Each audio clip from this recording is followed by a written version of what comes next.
Chapter 587. In addition, we can also provide you with a private doctor to check your body every time. Su Yiyin had spent a lot of money to invite this old director. If it was an ordinary director, he would have already agreed. Unfortunately, Luo Baoging was not an ordinary director. No matter how she showered him with flowers, he remained unmoved. Xia Ningxi sat silently in the background and listened to the conversation. She could roughly guess why these two strangers came to Luo Baoging. Over the years, there were many people who came to ask Luo Baoging to film. Su Yiyin was not the first. Xia Ningxi had seen them a few times and was already used to it. However, when her gaze accidentally swept over the script that was still on the table, especially when she saw the two big words "Red Dancer" on the top of the script, Xia Ningxi, Luo Baoging was really stubborn. Su Yiyin had offered a lot of conditions, but they did not move him. She was really a little depressed. She was hesitating whether she should stop here today and visit another time. She did not believe that 3 visits to the thatched cottage could not move him. If he could not be moved again, she would look around. Su Yiyin had already made up her mind to fight Luo Baoging to the death. Unexpectedly, in the next second, she saw the girl sitting opposite them, who looked like she was quite liked by the 2 old people, suddenly stand up. This script. Xia Ningxi did not care about being rude. She reached out, pressed the script on the table and flipped through it in front of all the people. Then, with a somewhat ugly expression, she questioned the 2 of them. Who are you? Why is this script here? Xia Ningxi's first reaction was that her script had been stolen. She looked at Su Yiyin and Rao with more caution. Su Yiyin was completely confused by this sudden accident. After a while she said, "This is a drama that my company invested in. The script is naturally in my hands. Is there a problem?" "A drama that your company invested in? Then aren't you my boss in name? Are you here today to ask Grandpa Luo to help you film this drama?" Although Su Yiyin felt that this person was a little strange, he still answered truthfully, "Yes." "But hasn't the director already been chosen for this drama? Why did you suddenly change people?" Su Yiyin's eyes were slightly cold. She looked at Rao with a guarded expression. "How do you know that this drama has already decided on a director?" She's the original author of this drama." Hua Qinwan's sudden words had successfully frightened everyone present. Su Yiyin's eyes narrowed slightly. She looked at the strange girl in disbelief. After a while, she spat out a sentence with difficulty, "Xia has Ningxi?" The expression on Xia Ningxi's face suddenly froze. "How do you know my online name?" "Su Yiyin." "Fine, I'm sure it's true." Song Linghua felt like they were talking in riddles. She looked at them and finally couldn't help but ask, "What's going on? You know each other? Also, this script was written by she? Then you." Xia Ningxi suddenly showed a guilty expression. She didn't know why, but when she was asked this question, she suddenly showed a guilty expression. She said fawningly, "Grandma Song actually Grandma Song saw through her at a glance. She put on a stern face to scare her. Don't play dumb with me. If you confess, I'll be lenient. If you refuse, you won't be able to eat meat buns today." Su Yiyin? What kind of punishment was this? Xia Ningxi. Thunderbolt from the clear sky, no. QAQ. Chapter 588. In short, that's it. Xia Ningxi spent about 5 minutes to briefly explain the whole story. The 2 elders were surprised and sighed. "You mean you wrote a book online and an entertainment company took a fancy to it? Now they're going to adapt it into a TV series?" Xia Ningxi blushed slightly and nodded. "Is that entertainment company?" "That's right, it's my company." The 2 elders were silent. After a while, Luo Baoging asked again, "Did you find another director before this drama?" "Yes." "Who did you find?" "Pan Yuan." Luo Baoging seemed to have some impression of this name. He frowned and said, "Then why are you looking for me now?" "He stood us up." "Stood you up?" "Everything was discussed and we were just short of signing the contract. However, I suddenly decided not to direct the drama the day before the contract was signed." Luo Baoging wasn't a young man who hadn't seen the world. He could tell that there was something fishy going on. What was the reason? The reason for his verbal refusal was that the intensity of the filming was too high. He was old and couldn't keep up. This sounded ridiculous. If he was really worried about this, he wouldn't have been on good terms with her from the beginning. He only went back on his word when the contract was signed. Luo Baoging sneered and continued to ask, "What's the real reason?" "He took on another drama. That drama happens to be the same genre as ours. Moreover, it's a drama that my rival company invested in. The female lead in the drama is a death burden that I've been holding grudges against for a long time. A death enemy that has been holding grudges for a long time? Could it be? Xia Ningxi didn't recognize Su Yiyan and her husband at first. Now that she calmed down and took a look, weren't these two people President Su and her husband, who had caused a stir on the internet before? A long grudge, a death enemy, and a woman. Xia Ningxi's first thought was a certain third party. Su Yiyan smiled at her and didn't say anything. However, Xia Ningxi already had an answer. Her eyes darkened and her expression was a little ugly. It was not only because of her own efforts, but also because of a certain someone's despicable methods. Luo Baogang saw the change in Xia Ningxi's expression and narrowed his eyes. You knew our relationship with Xi before you came? Su Yiyan was stunned. Without thinking she said, No, I don't know. But she wasn't sure if Hua Chenhuan also didn't know. Luo Baogang obviously thought the same. He did not doubt Su Yiyan's words and only looked at Hua Chenhuan. Hua Chenhuan neither admitted nor denied it. In a way she had already given the answer.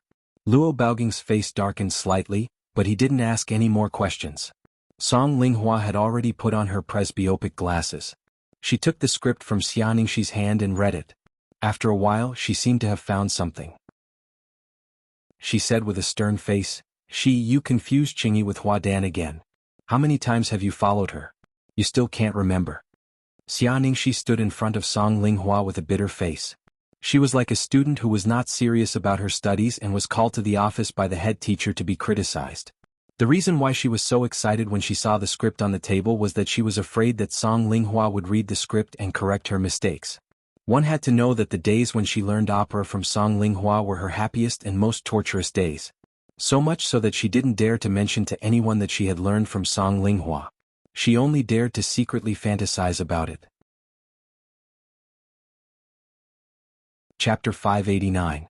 But now, the script that she had secretly used for YY was being played in front of the main character. It was tantamount to a public execution. Xia Ningxi stood on the side and listened to Song Linghua pick out the mistakes one by one. Her head was getting lower and lower, and she wished she could dig a hole and bury herself. Su Yiyan found it interesting and tried to smooth things over. This script is only the first draft.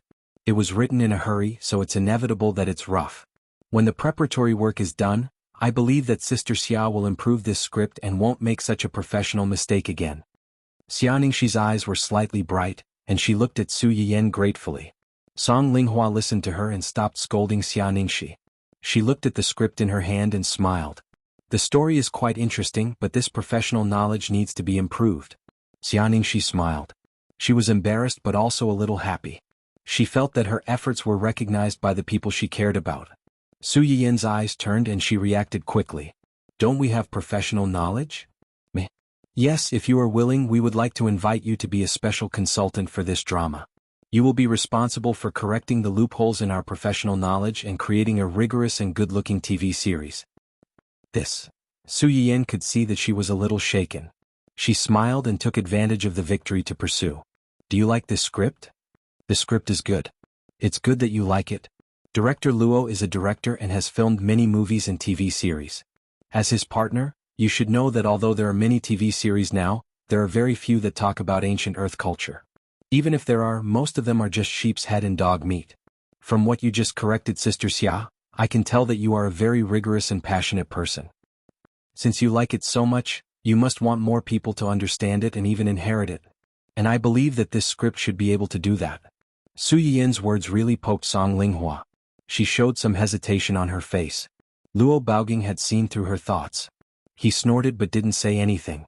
Because he also knew that if this drama was really like Su Yiyan's, Song Linghua would definitely be happy if it could affect some people. Su Yiyan saw that he just snorted and didn't say anything else, and his heart settled down. She glanced back and forth between Song Linghua and Xia Ningxi a few times, and suddenly realized something.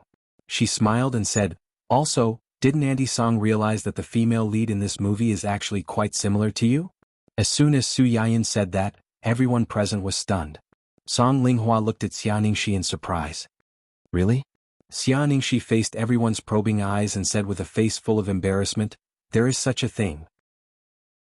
The female lead is indeed more similar to you in all aspects. Before she could finish, Luo Baogang interrupted, Where's the male lead? Who was the male lead based on? Xia Ningxi, Song Linghua, cough, of course it was you. You and Grandma Song are like an immortal couple. How could I bear to separate the two of you? And in this world, other than you, who else is worthy of Grandma Song? It must be written together. Su Yiyan. If she remembered correctly, the ending of this script seemed to be a tragedy. This girl is lying through her teeth. Aren't you afraid that you will be beaten when you are found out? Chapter 590. Luo Baoging finally looked better after hearing Xia Ningxi's flattery. He replied proudly, "That's more like it." Su Yiyan. He was jealous of this kind of thing. It seemed that he really loved his wife. Song Linghua blushed at her old man's teasing. She patted him reproachfully and scolded him with a smile. "You're not serious." Luo Baoging snorted and was a little unhappy. "So what if I'm not serious? Don't tell me you want to date another man?" Song Linghua choked.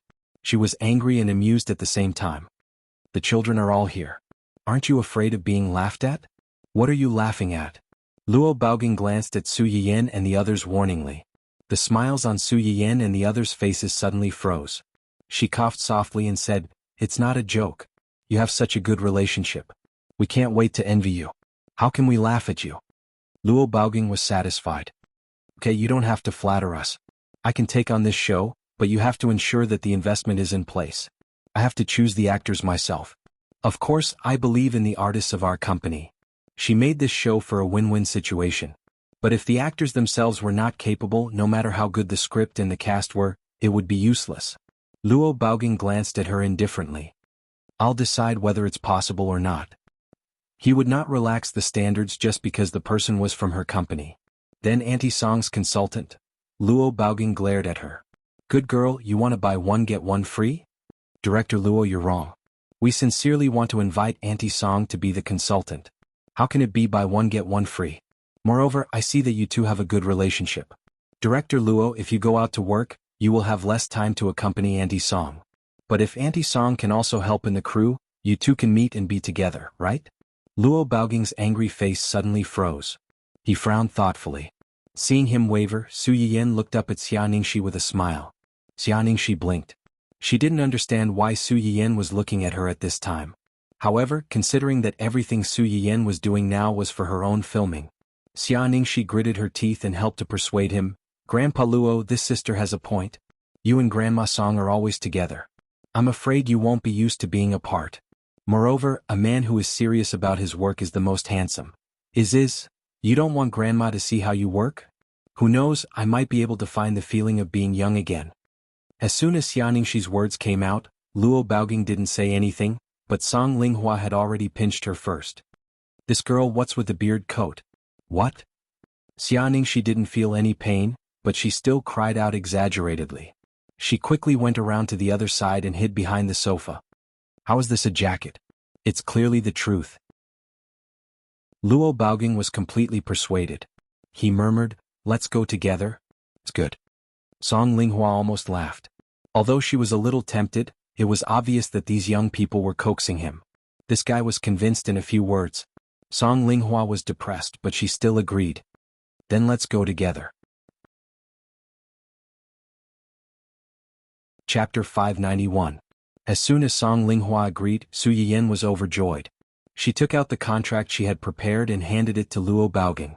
She said with a smile, "Since it's settled, let's sign the contract quickly, shall we?" Luo Baoging stared at her. "You've even prepared the contract?" Su Yiyan didn't feel guilty at all.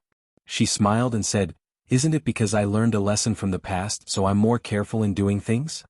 How can I be the same as those guys who break their promises?" Yes. You're definitely different from him. But we still have to sign it. In this way we can both feel at ease, right?" Luo Baoging rolled his eyes at her and snorted coldly. "You're so impatient. Those who don't know will think that you want me to sign a contract to sell myself." Su Yiyan. From a certain point of view, there seemed to be nothing wrong with this statement. Luo Baoging finally signed the contract with Su Yiyan, but he was a little dissatisfied. "Why did you only prepare one contract?" Su Yiyan thought that before they came, they didn't expect that there was such a treasure hidden in his home. "One contract is enough. You've signed it? Do you think I'm afraid that Aunt Song will run away? I'll ask someone to send the other contract tomorrow." As soon as Su Yiyan said this, Luo Baoging became more depressed. He always felt that he had fallen into a trap. After signing the contract, Luo Baoging really didn't like the two of them, so he didn't ask them to stay for lunch. It just so happened that the two of them didn't want to stay for the meal, so they quickly went out. Until they got into the car, Su Yiyan couldn't help but breathe a sigh of relief. She couldn't believe that she had actually invited Director Luo. I didn't expect it to be so smooth. I thought it would take at least several trips. Huo Chenhuan heard this and reached out to touch her head. She smiled and said, "You're lucky. You don't have to do so much." "Did you already know the relationship between Xia Ningxi and the two elders?" "Yes." Huo Chenhuan didn't hide it. When Xiao Yang and the others were investigating yesterday, they happened to find out about this girl's relationship with them. At that time he was also a little surprised when he received the information. Perhaps some things in this world were really destined to happen. Otherwise, how could there be such a coincidence? "No wonder you were so sure yesterday that as long as I brought the script over, I would definitely be able to invite Director Luo. But how did you know that she would come today?" "What? There's no what if." Huo Chenhuan's eyes were deep, and there was a certain indifference between her brows. If she doesn't want to go, then get someone to create an opportunity to force her to go. This was also the reason why Huo Chenhuan didn't talk much during the whole process and only let Su Yiyan talk to Luo Baoging. Luo Baoging was, after all, a veteran director who had been in the entertainment industry for many years. He had never thought that he could hide his tricks from him. The reason why he dared to do this was that he cared about his wife. Although Luo Baoging wouldn't fall out with them because of this, the feeling of being schemed against wouldn't be any better. If he had spoken just now, it would have aroused the disgust of the other party and made this cooperation go into an unknown direction. On the contrary, Su Yiyan, who was kept in the dark and didn't know anything, could make him feel calmer. However, before our people had time to act, she went over by herself, which saved a lot of trouble. According to his plan, Xia Ningxi's appearance should be a little later. Her early appearance meant that the people he sent out hadn't had time to act before she came to the door by herself. Su Yiyan pondered and sighed, "What a coincidence. It's better to be destined than a coincidence." Chapter 592. Destined? Su Yiyan blinked and was a little confused. "What? That girl learned opera from Andy Song for a while before this, so she has some foundation." Su Yiyan was stunned for a moment and seemed to understand something. Her eyes lit up. "You mean that she thought of writing this book because she learned opera from Andy Song? And because she wrote this book, if we want to put her on the TV screen, we have to find some professionals to help us. These professionals are Auntie Song and Director Luo. Sometimes things in this world were so wonderful. After going around in circles, they might come back to the beginning in the end." "How did you know that the script was based on Auntie Song?" Su Yiyan was a little proud when she heard this. "I've read the script from beginning to end. I've read it all." "So?" "In the later part of the script, the heroine wanted to pass on the opera, so she found a 13 or 14-year-old female apprentice. This female apprentice was a little stupid and was often scolded by the heroine. The words in the script were almost exactly the same as what Auntie Song scolded Sister Xia just now." "I see. So you suspect that the heroine was based on Auntie Song, and the female apprentice was herself?" "I just guessed. I didn't expect it to be right," Su Yiyan said happily. "Fortunately, she was the one who wrote the book. Fortunately, she wrote Auntie Song. Otherwise, I don't know how to persuade Director Luo to take this TV series." As a wife slave who always put his wife first, Luo Baoging couldn't let others direct a TV series based on his wife. Xia Ningxi's approach was almost putting a ready-made weapon in her hands, so Su Yiyan had no choice but to win Director Luo. "That's why I think you're lucky." Su Yiyan hugged Huo Chenhuan's waist and smiled. "I hope this good luck will continue." "It will." Huo Chenhuan hugged the person in her arms tightly, but her thoughts drifted to Xia Ningxi's words not long ago. "Are men who work hard really more handsome?" Huo Chenhuan's heart skipped a beat when she recalled Su Yiyan's serious expression during the live broadcast. It seemed that he was indeed very charming. Then should he also? Su Yiyan didn't know what Huo Chenhuan was thinking. The first thing she did when she got home was to call Xia Junxing. She told him that she had already convinced Director Luo to sign the contract for Red Singer, and asked him to draft another contract and send it to Song Linghua. Xia Junxing did not expect Su Yiyan to sign Director Luo so quickly. After the initial shock, he immediately got someone to draft another contract and invited Song Linghua to be a professional consultant for the drama. The next morning, Xia Junxing rushed to the Luo family with the contract. After the dust settled on the director's matter, Hai Yi, or more accurately Wen Jingping, also made some noise as expected. When Jinping was about to star in a TV series called The Empress, which was a period drama that Hai would focus on investing in the next 6 months. The drama began marketing 2 months ago, and the director had not been decided yet.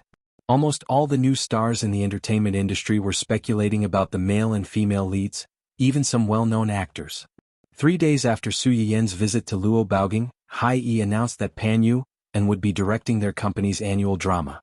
A strong alliance, please look forward to it. Chapter 593.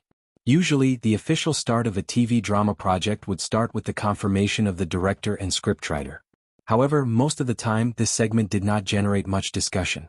What really raised the popularity of the crew was the auditions and the confirmation of the male and female leads. Only then would it attract the attention and discussion of the audience. This drama was no exception. Hai Yi's sudden announcement that Pan Yuan would be directing Empress did not attract much attention at first. Only a small portion of the audience who had heard of Pan Yuan's name exclaimed, "I'm filming a new drama again. I'm looking forward to it." But soon, a portion of the media began to painstakingly lead the topic to Dongqing. Previously, when Xia Junxing personally visited Pan Yuan to discuss a collaboration, he was photographed by some media. At that time, some people guessed that Pan Yuan was going to collaborate with Dongqing to start a new drama. Since the collaboration went smoothly when the two were lacking, Dongqing's people thought that this matter was in the bag and did not spend much effort to suppress this news. Unexpectedly, it was dug up and became an important piece of evidence for the internet VIPs to use against him. Did I remember wrongly? Didn't the media say that I was going to direct Dongqing's new drama, Red Dancer? Why did I suddenly go to direct Hai Yi's drama? Coupled with the media's previous news of Xia Junxing entering and exiting Dongqing's studio, it quickly attracted some attention. Many people knew that it was impossible for a director to direct 2 dramas at the same time in a short period of time, especially 2 historical dramas that required a long time to prepare. Red Dancer and Empress were both dramas set in ancient times. Since they were in the same genre, it was easy to compare them. In the eyes of the audience, the producers of both dramas had approached Pan Yuan, hoping that he would direct their own dramas. However, in the end, Pan Yuan chose Empress and gave up on Red Dancer. What did this mean? It meant that in Pan Yuan's eyes, Empress was more valuable than Red Dancer. Although everyone had their own preferences, everyone had a herd mentality. If he wanted to choose, he would choose the best. As for what was the best, many people had their own standards for this best. However, in the eyes of others, the one that most people thought was the best had its own reasons. At least, it was better than the other dramas in the same genre. This little point might be the key to most people's choice. It was the same for watching TV series. How many people would be willing to watch or pay attention to a TV series that had been rejected from the very beginning and deemed as a shackle? After that, the fake reviewers began to take action, consciously guiding the passers-by and the audience to think in this direction. While praising Empress, they did not forget to step on Red Brave. The script hadn't even been released yet, and the actors hadn't been confirmed yet. Hearing the confident tone of these people, it was as if they were certain that Queen would definitely be a hit, and Dancing Red would definitely flop. As soon as Pan Yuan went back on his word and went to Hai Yi, Dongqing had been on guard against this. As soon as the matter came out, it was immediately reported to Su Yiyan. Su Yiyan looked at the familiar marketing strategy of trampling on one, and the corners of his lips curled up into a mocking arc. He sneered and said, "Sure enough, it's here. Don't be angry, you're not the one who should be angry." Su Yiyan snorted coldly. She was both angry and relieved. Luckily, I knew something was wrong when I heard that stupid director went to Hai Yi and quickly found director Luo to save the day. Otherwise, wouldn't I have become their stepping stone for nothing? Chapter 594. Although they could use Luo Baoging to slap them in the face, it was also a fact that they were being trampled on. The popularity of the 2 dramas had been brought up. The only difference was that if they didn't fight back, their reputation would be at a disadvantage at the beginning. If they fought back, they would be forced to fight in the ring in the future. The loser was destined to be nailed to the pillar of shame. Luo Baoging's status in the circle is much higher than mine. They want to use my influence to belittle the quality of your TV series. In the end, they will only bring shame to themselves. Huo Chenhuan's words made Su Yiyan's face a little better, but that was not what she was really worried about. Do you think Wen Jingping's acting can really improve in a short time and take on the role of the female lead of this drama? Huo Chenhuan looked at her deeply and said with a faint smile, You shouldn't ask me this question. You should ask yourself. Su Yiyin was stunned. Ask me? That woman followed Hua Xiaofeng to make trouble for you several times. Almost every time she was acting. Do you think her acting is good? Of course, Su Yiyin didn't think Wen Jingping's acting was good. Every time she appeared, she was weak and pretended to be wronged as if others were bullying her. But if you looked carefully, you would find that her eyes were full of jealousy and resentment. When she looked at Hua Xiaofeng, she would occasionally show an impatient and compromising look. Obviously, she didn't like him as much as she said. Only a guy like Hua Xiaofeng, who felt so good about himself, believed in her so-called deep feelings without a doubt. He never thought that he would be cuckolded. Even if she really worked hard and her acting skills improved by leaps and bounds in a short time, this drama is not so easy to act in. Su Yiyin turned to look at him in confusion. She didn't seem to understand what he meant. Yanyan, she is just a newcomer. A newcomer with no acting resume before, but she got the resources that many people dreamed of. Su Yiyin's eyes lit up as he understood. In her and Do Yi's eyes, the Empress may be a high-end custom-made show for her. But in the eyes of the other artists in Hai Yi, especially those who were much more senior than Wen Jingping was just a person who relied on Do Yi to steal the company's key resources. Those resources that even the experienced and capable seniors couldn't get. Why should a newcomer like her, who had nothing, occupy them? Regardless of the profession, the sudden appearance of a player from nowhere was bound to attract jealousy. Even if they didn't dare to do anything to her on the surface out of consideration for her backer's face, they still had to do something behind her back to make her life difficult. A few important roles in their drama have already been confirmed. Most of them are already famous artists. Hai Yi Entertainment had indeed put in a lot of effort to promote Wen Jingping. For this reason, they did not hesitate to pull in a bunch of famous artists to create buzz and send her to a high debut. But they forgot that if an actor wanted to attract fans and be liked by people, he didn't have to be the protagonist. Character design and acting skills were indispensable. They gathered these artists together to gain popularity. But if Wen Jingping's strength was not as good as theirs and her acting skills were not good enough, she could be set off by a group of big bosses at any time. Moreover, this group of outstanding actors who could take on a drama independently were forced by the company to be the supporting roles for a person with connections. Did they really have no complaints in their hearts? If there were complaints, it was easy to get into trouble. Once something went wrong, it was unknown how far their drama could go. Chapter 595. Hua Chenhuan looked at Su Yiyin's shining eyes and added with a smile, I heard that the second female lead in this drama was originally Hai Yi's most favored female artist. Su Yiyin was stunned for a moment, then suddenly laughed out loud, letting a famous flower be a supporting actress for an unknown newcomer? What are they thinking? Who knows? Maybe Hai Yi's higher-ups lost their minds. Su Yiyin was amused by the internet slang that popped out of nowhere. Yes. He has indeed lost his mind. But thinking about it carefully, maybe it wasn't just a problem of losing their minds. It was very likely that someone was influenced by Wen Jingping's female lead Halo. One had to know that in the original novel, which one of the backup male leads wasn't a young talent with both good looks and talent. Such a person could shine anywhere. Even if the process was a bit bumpy, in the end they would definitely climb to the top and shine brightly. But when they met Wen Jingping, these outstanding talents from all walks of life suddenly collectively lost their minds and became bootlickers.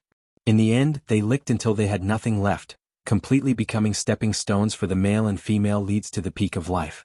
After Su Yiyin finished laughing, she touched her chin and thought, I don't know what the second female lead's personality is like. Is her temper good? Hua Chenhuan knew what she was thinking and smiled faintly.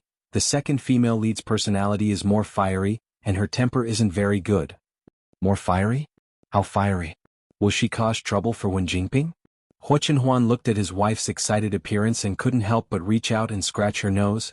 Even if she doesn't, we can create an opportunity for her to do so. Like Wen Jingping, who came in through the back door, many people didn't like her.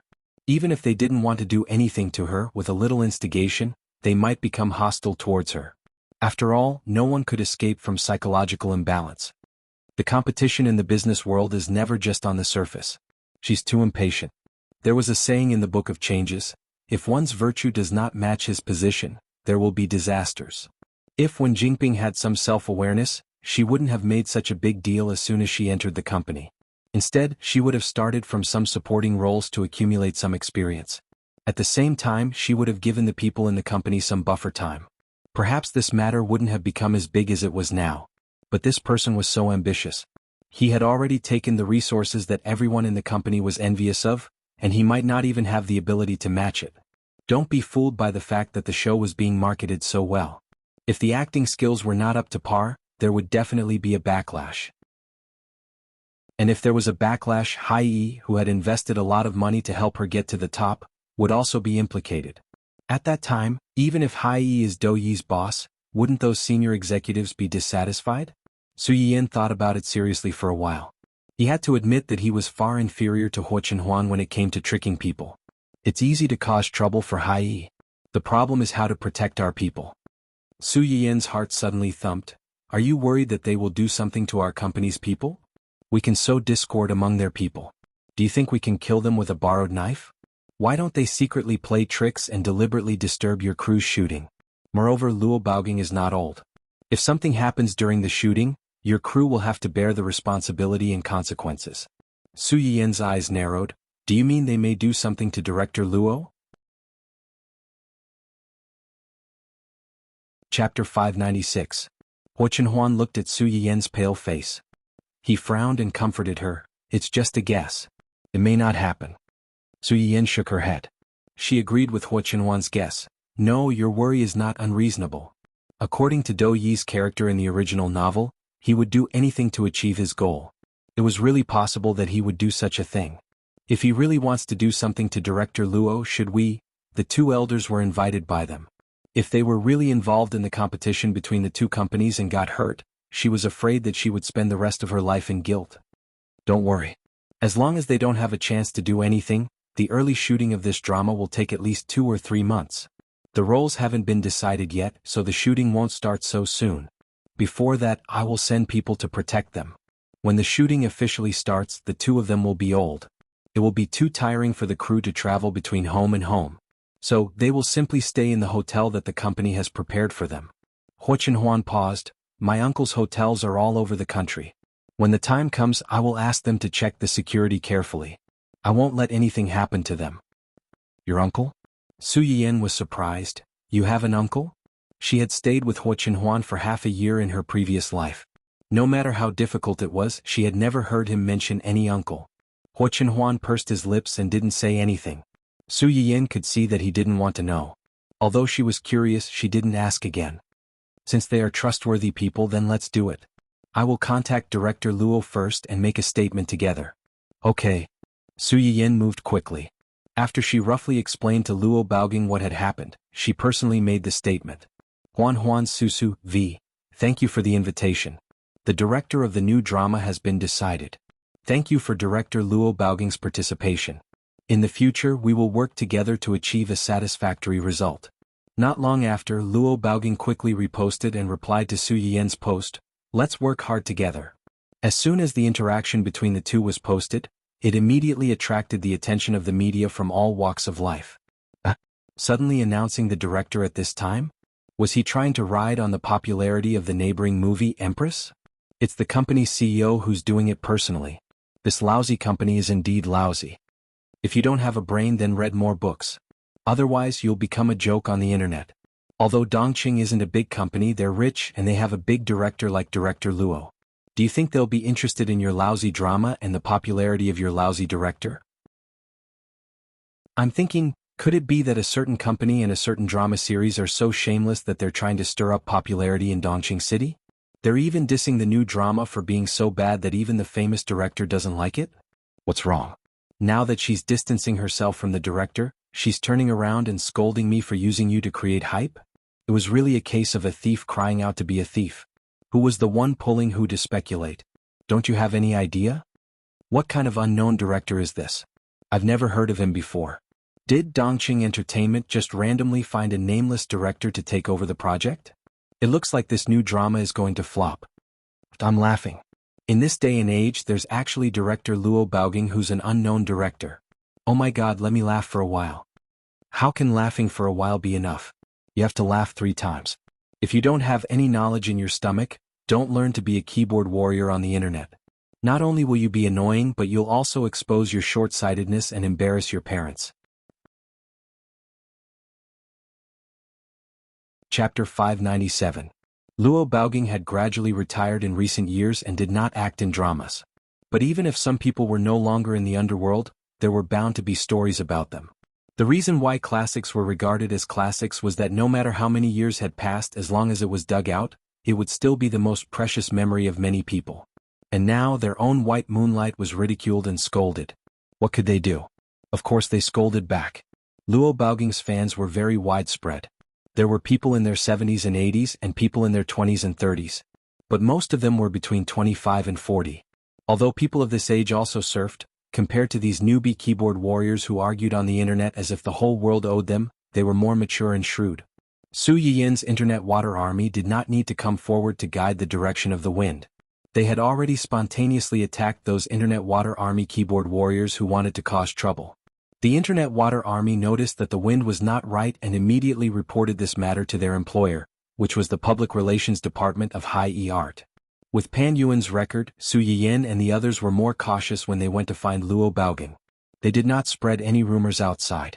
And High Art probably did not expect that Dongqing County could invite this national treasure-level senior. They were a little stunned by this unexpected turn of events. For a moment they did not know how to react. They could only play dead and think that this scam was deliberately done by some media to stir up the topic. It had nothing to do with them at all. When Jinping had been paying attention to the movements on the internet, when she saw that Su Yiyin had found a director out of nowhere, he had instantly suppressed everything they had done before. They had even gone for wool and come home shorn. They had even dug a pit for themselves. Her face was as black as the bottom of a pot. What are you looking at? A cold voice suddenly came from behind. When Jinping's face changed slightly, she quickly changed her expression and thought to herself, I am looking at some of the comments under our company's public account. The person who came looked to be in his early 20s. He had delicate eyebrows and a thin body. He was sitting in a wheelchair. His face was as pale as a sheet of white paper, and his lips were bloodless. From afar they looked like vampires in Western European fairy tales. Dou-yi listens to her words and asks, has the new director been announced? Yes, it was just announced.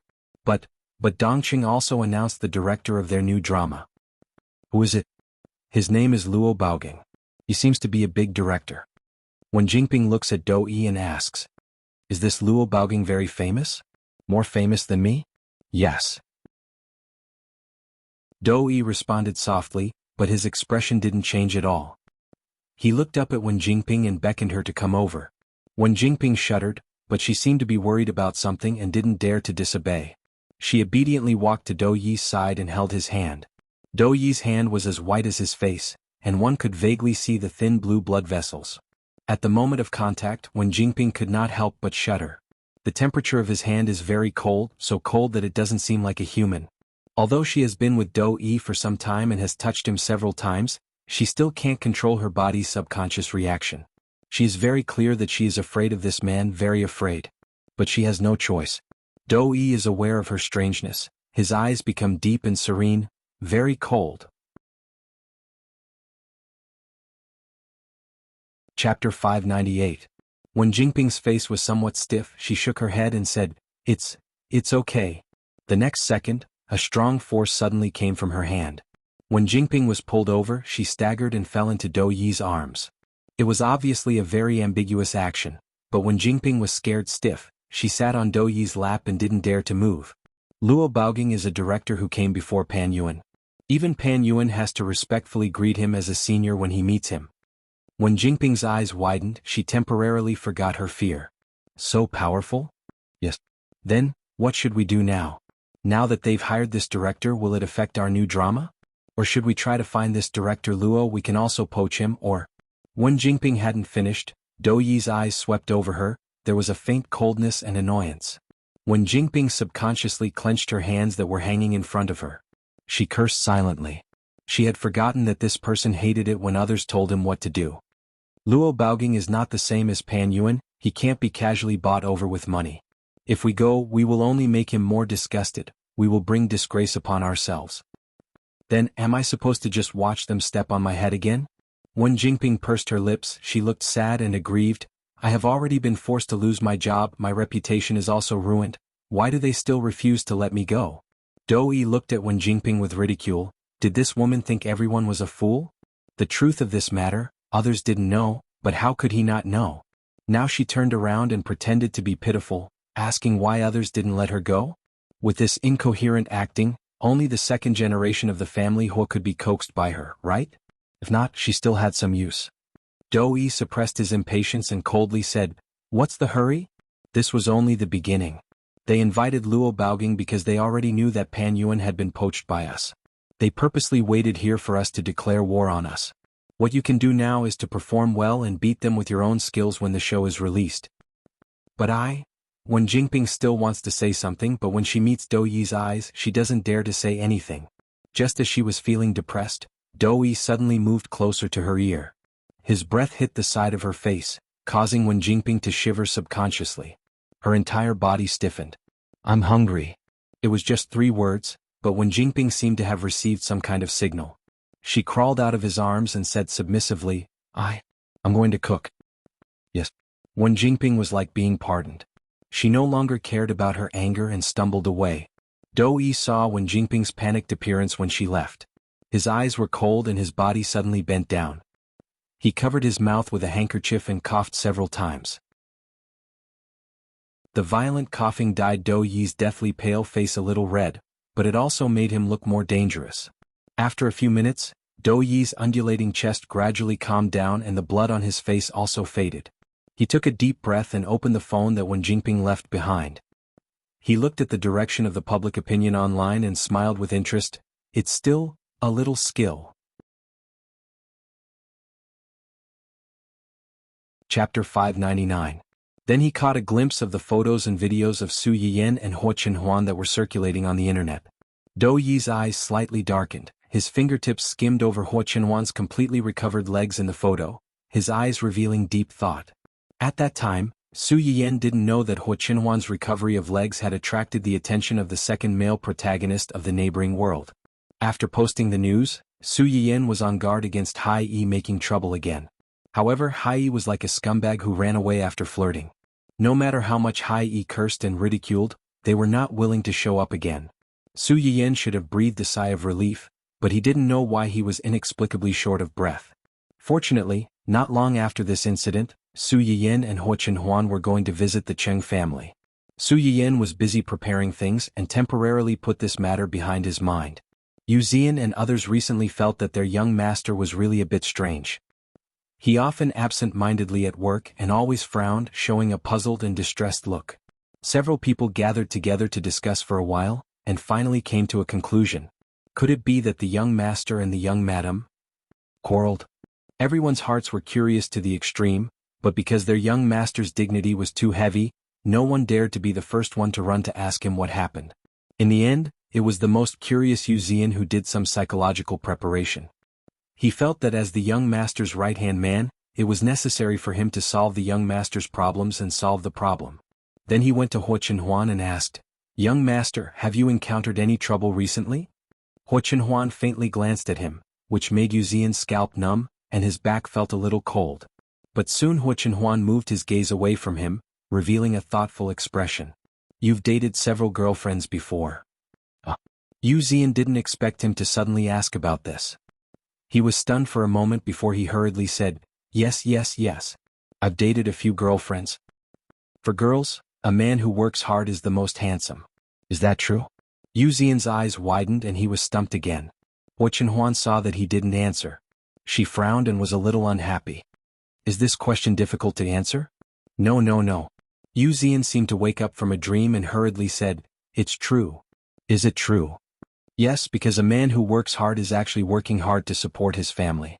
Which woman doesn't want her man to work hard and earn more money to run a good family and earn money for milk powder for her baby?" "Earn money from milk powder?" Hua Chenhuan's eyes lit up. "You like this method?" Yu Zian saw the joy in Hua Chenhuan's eyes. Suddenly, he had an idea and said considerately, "Get up."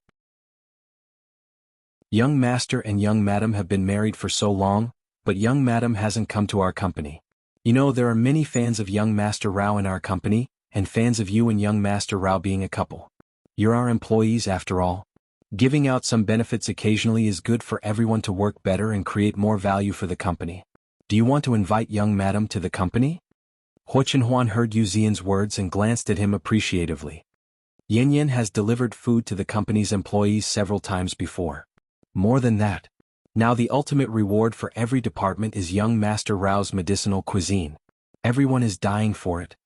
Hua Chenhuan nodded with satisfaction. I'll leave this to you. Remember, restrain the company's employees. They can only watch from afar and don't get too close.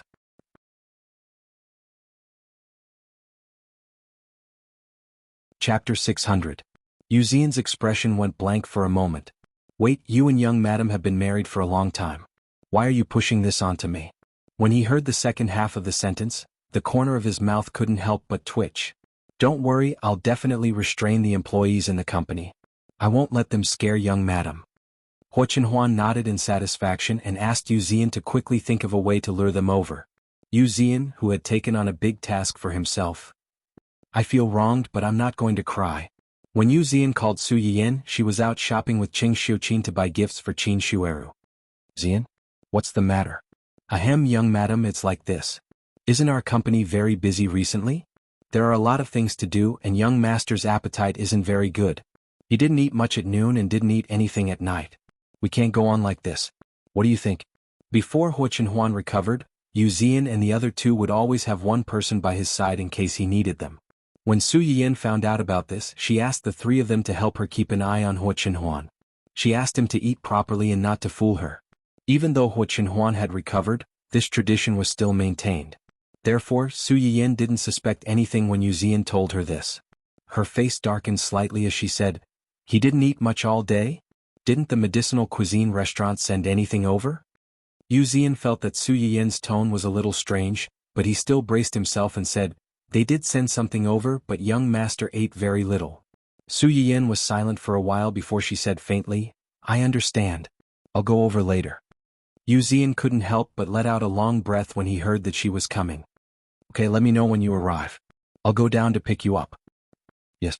Yu Zian managed to complete the difficult task given to him by his superior without any mishap. He was relieved and excited at the same time. As soon as he opened his WeChat account, he began to show off. "Young madam will be coming to the head office soon. I wonder if she'll bring us some supper." After that, he even sent a picture of him waiting to be eaten, which successfully blew up the other two people in the group.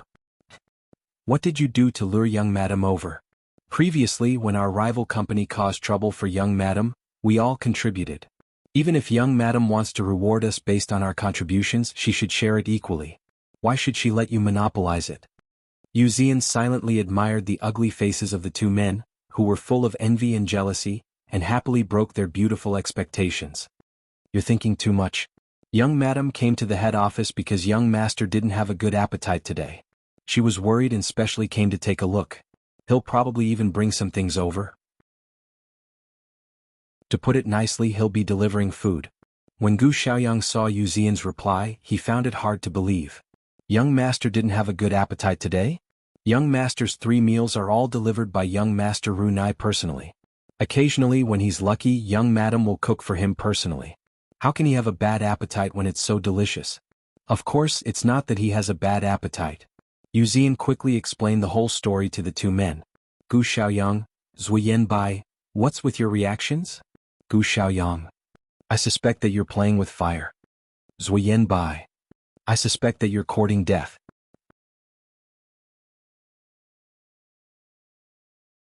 Chapter 601. Yu Zian didn't think he had done anything wrong, so he said unhappily, "How am I playing with fire? Young madam is most concerned about young master's health. Let's not say that he has a bad appetite. Should I say that young master fainted from working overtime?" Gu Xiaoyang, Zuiyan Bai, the two of them fell silent again. After about half a minute, Gu Xiaoyang sent another message. "Does young master have a good appetite today? Or does he have a bad appetite?"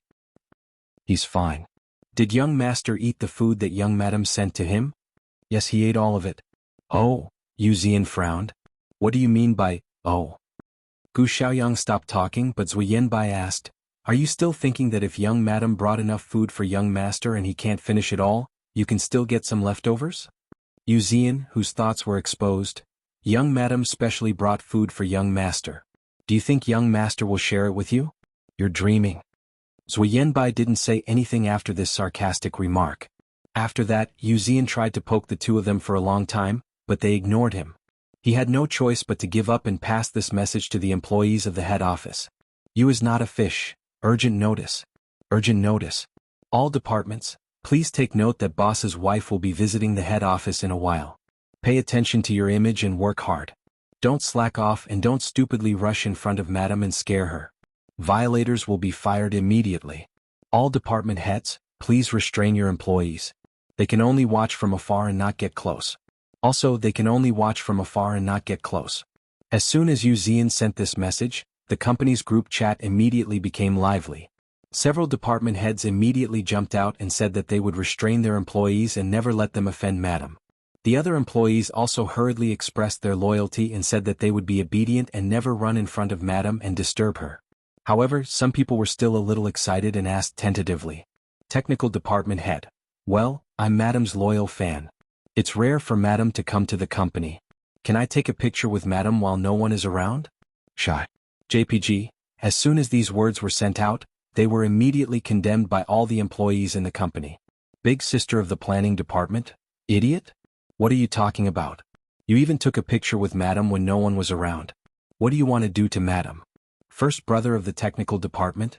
Horrified face. What the hell? I just want to take a photo with young madam. Don't harm me.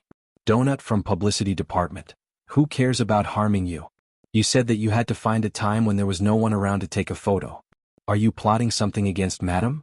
Or was he preparing to rebel and secretly ask for a photo with madam? No matter which one it is, you're dead. The guy from the technical department? He really just wanted to take a photo with madam when no one was around to show off to his 3 aunts and 6 aunts, as well as those distant cousins that he only saw a few times a year. Why did they twist his meaning like this? Reality had proven that it was better for little brothers with low EQ to not speak. Once they spoke, they would easily offend a large group of people and become the public enemy. Wuxian had just gone to the washroom. When he came back, he saw the rows of messages in the group chat condemning a certain someone. The corners of his mouth twitched. You is not a fish. You can take a photo, but you can't run up to her and take a photo with her. You can only take it from afar. Please note that you can only take it from afar. Chapter 602. With the jealous nature of their young master, if he really sent a bunch of people to take a photo with madam, their lives would be in danger. Fortunately, these people were quite cooperative. They knew that Madam Boss was their company's treasure and many of them depended on her benefits. If he really scared someone and got chased out of the company, Baldy would never be able to save himself. That would be truly hopeless. Thinking of this, the people who were originally a little disappointed that they couldn't take a photo with Madam Boss decisively threw this matter to the back of their minds and started to flatter Madam Boss in the group. At first, everyone was more restrained, but this restraint didn't last long. When Su Yiyan appeared in front of the company building with a thermos, it completely disappeared. Beautiful receptionist. All departments, please take note. Madam is here, madam is here, madam is here. Important things must be repeated 3 times, everyone take it seriously. Huo Chenhuan clicked into the company group to see if Wuxian had notified everyone in place. The way she shouted, people who didn't know better would think that a bandit had come to rob their company. Lady at the front desk. Madam is wearing a light yellow dress today and is carrying a white thermos. She looks super cute. Huo Chenhuan. Why are you looking at my wife so carefully? Is the receptionist of their company so free? The receptionist, who had no idea that she had been targeted by the big boss, felt a chill down her spine and shivered. These 2 messages were like a drop of water in a pot of boiling oil. In an instant, everyone in the group began to enthusiastically urge the girl at the front desk to quickly report the situation up ahead. Unfortunately, the receptionist was already overwhelmed by the joy of seeing Madame Boss with her own eyes. How could she think of reporting to others? About 5 minutes later, the 2 missing receptionists finally reappeared. Lady at the front desk. Ah, madam is so beautiful, so gentle, so polite. Her skin is super good up close, there are no pores at all. Pillar of the publicity department. Madam is only in her early 20s this year, isn't it normal for her to have good skin? Flower of the technical department. A girl in her early 20s who works overtime every night, her skin is a mess. I'm offended. Secretary Big Bro. Why is it only you? Where's May? The lady at the front desk. Just now madam shook hands with May. She was very gentle and told her that it was hard on her to work overtime. Beauty leaned on the front desk and laughed foolishly. She didn't wash her hands for a week. First sister of the publicity department. What the F***ck, are the front desk's benefits so good? Finger to finger, I also want to shake hands with madam. Big brother of the technical department. If I can shake hands with madam, I definitely won't wash my hands for a month. Idiot. JPG, the receptionist. Do you want to die? How dare you have designs on madam? Are you going to be punished by the boss? Technology department flower, that's right. Even if she wants to shake hands, madam will only shake hands with us girls. You stinky men should get lost. Pillar of the publicity department. Why? This is sexism. The head of the secretary department. Just because madam belongs to boss, if you have the guts, go up to boss and try shaking hands with madam. Let's see if you can still see the sun tomorrow. All the male employees, Yu Zian, who had been peeking at the group chat while he was picking up young madam. No wonder young master specifically emphasized that these people were not allowed to get close to young madam. If they were allowed to do as they pleased, these people would definitely swarm over and eat young madam up. Chapter 603. Su Yiyin noticed Yu Zian's odd behavior. She looked at him quizzically and asked softly, "What's wrong?" Ahem. Yu Zian hurriedly hid his phone so that Su Yiyin wouldn't see the content. "It's okay. I'll take you upstairs to see young master." Su Yiyin didn't suspect anything. She thought about how her husband might be hungry, so she quickly carried the thermos and followed Yu Zian upstairs. Although Hua Xiaoheng, whom Su Yiyin thought was hungry, was sitting in his office, his mind had already drifted downstairs. Su Yiyin had already arrived at the Hua Corporation. Hua Xiaoheng knew exactly where she was and where she was going from the company's discussions. However, when Su Yiyin appeared in front of his office, Hua Chenhuan put on a perfect act. She asked in surprise, "Why are you here? I heard that you've been very busy lately and haven't been eating much, so I made some of your favorite dishes. They're still warm even in the box, so eat them while they're hot." Hua Chenhuan, who had just had dinner not long ago. After a brief moment of confusion, Hua Chenhuan's sharp eyes suddenly landed on Yu Zian. Yu Zian was startled. He finally realized that he had gotten himself into trouble. Su Yiyin mistakenly thought that Hua Chenhuan was angry because Yu Zian had tipped her off, so she hurriedly stood up for him. "Don't scare him. I told him to keep an eye on you because I was worried that you wouldn't eat properly." Hua Xiaoheng didn't expect that she would actually catch him red-handed. Su Yiyin looked at Hua Chenhuan disapprovingly. She seemed to be saying, "You're already so willful after just getting a little better. Have I been spoiling you too much?" Hua capricious Chenhuan, who had suddenly become the scapegoat, was speechless. He wanted his wife to see how handsome he looked when he was working, not to be lectured. Hua Chenhuan opened his mouth to defend himself, but Su Yiyin did not give him the chance. "I specially brought your favorite kung pao chicken, lobster and some vegetables. The soup is old duck soup that I started boiling in the afternoon. You've been working overtime recently. You need to make up for it before you go back to school." When Yu Zian heard these dishes from behind, his Adam's apple couldn't help but move up and down. Boo-hoo, he was hungry. Su Yiyin didn't notice that he was crying piteously for food. He put the insulated box on the table at the side of the office and opened the lid. The aroma of the dishes and soup suddenly rushed out and filled half of the office. Yu Zian's stomach let out a disappointing growl. It wasn't loud, but it stood out in the empty and quiet office. Su Yiyin instinctively looked up at him, but Hua Chenhuan narrowed his eyes dangerously. Before Su Yiyin could speak, he asked in a deep voice, "Why are you still here?" The disdain and dissatisfaction in his words couldn't be more obvious. Yu Zian trembled all over and said wisely, "I'll leave now. I'll leave now." He could eat again next time, but if he lost his life he would really lose it. Yu Zian quickly left Hua Chenhuan's office like he was sprinting 100 meters. Before he left, he considerately helped the two of them close the door.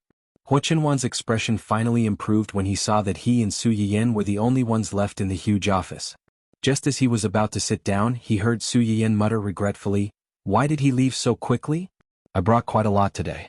I originally wanted to ask him to stay and eat with us. Since he's gone, you're responsible for eating all of it. Don't waste it." Hua Chenhuan?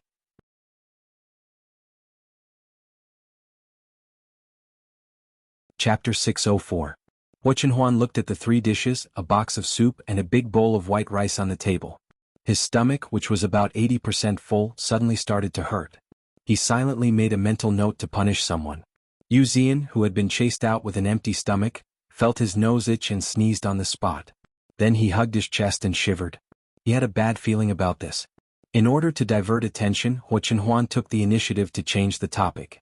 Just now, downstairs, did our company's employees do anything strange? Strange things? Su Yiyan thought for a moment. No, your company's employees are very nice and enthusiastic. Huo Chenhuan. It was because they were too enthusiastic that he was worried. Before Huo Chenhuan could continue, Su Yiyan pushed the food in front of him and said with a smile, Zian, I heard that you didn't eat much at noon and you didn't eat much at night. You must be hungry now, right? Hurry up and eat. Huo Chenhuan met his wife's concerned eyes and couldn't refuse. He took the lunchbox from Su Yiyan and ate in silence. Su Yiyan saw him like this and thought that he really didn't have much of an appetite. She secretly planned to cook a few more dishes for him tomorrow.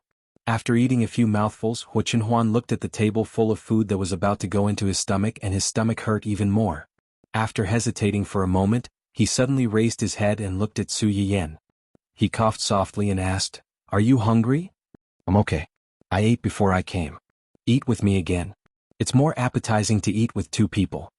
Before Su Yiyan could refuse, Huo Chenhuan took a third of his rice and instantly felt the burden on his shoulders lighten. Su Yiyan was indeed a little hungry. She had been thinking about delivering food to Huo Chenhuan and rushed over after a few mouthfuls. However, considering Huo Chenhuan's appetite, she didn't want to steal his food.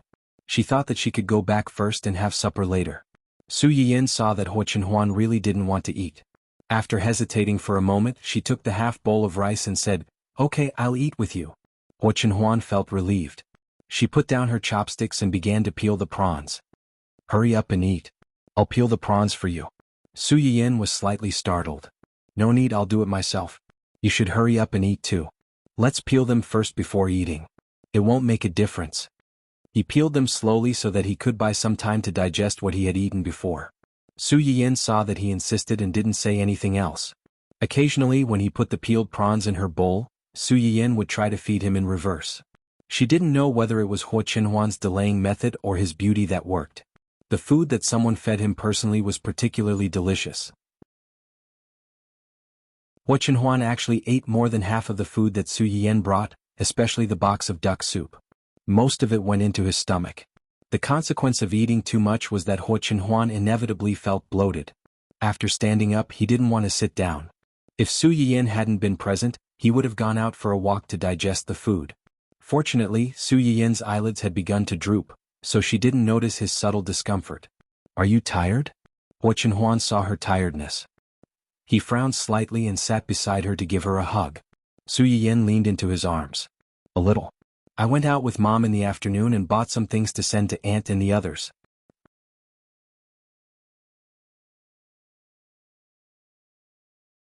Chapter 605. Huo Chenhuan kissed her forehead. Seeing that she was really tired, he was worried about letting her go back alone. You rest here first. I still have something to deal with. Let's go home together later? Okay. Su Yiyan hugged his waist and rubbed against his chest. She said casually, Have you been very busy recently? A little. Is it because you want to go to my uncle's place with me? Huo Chenhuan was stunned and didn't speak for a long time. Seeing this, Su Yiyan already had the answer in her heart. She said apologetically, Actually, I can go alone. She was too naive. Huo Chenhuan had just recovered. There must be a lot of things for him to deal with in the company, but she always wanted to take him away. I want to go with you. Huo Chenhuan sighed and hugged the person in his arms tighter. I don't want to be separated from you for so long. Su Yiyan didn't say anything. Maybe she didn't know how to answer because she didn't want to be separated from Huo Chenhuan for so long either. Don't think too much. Before I came to the company, didn't the company run normally? I just finished some necessary handover in advance so that I can have more time to go out with you. This is my selfishness. It doesn't have much to do with whether I go to your uncle's place or not. Su Yiyan was silent for a long time and advised in a low voice, Then you have to do what you can. You can't be fat without eating. We still have a long time in the future. We can do whatever we want. If you are too tired and your body collapses, how can you accompany me in the future? Huo Chenhuan could hear the concern and worry in her words.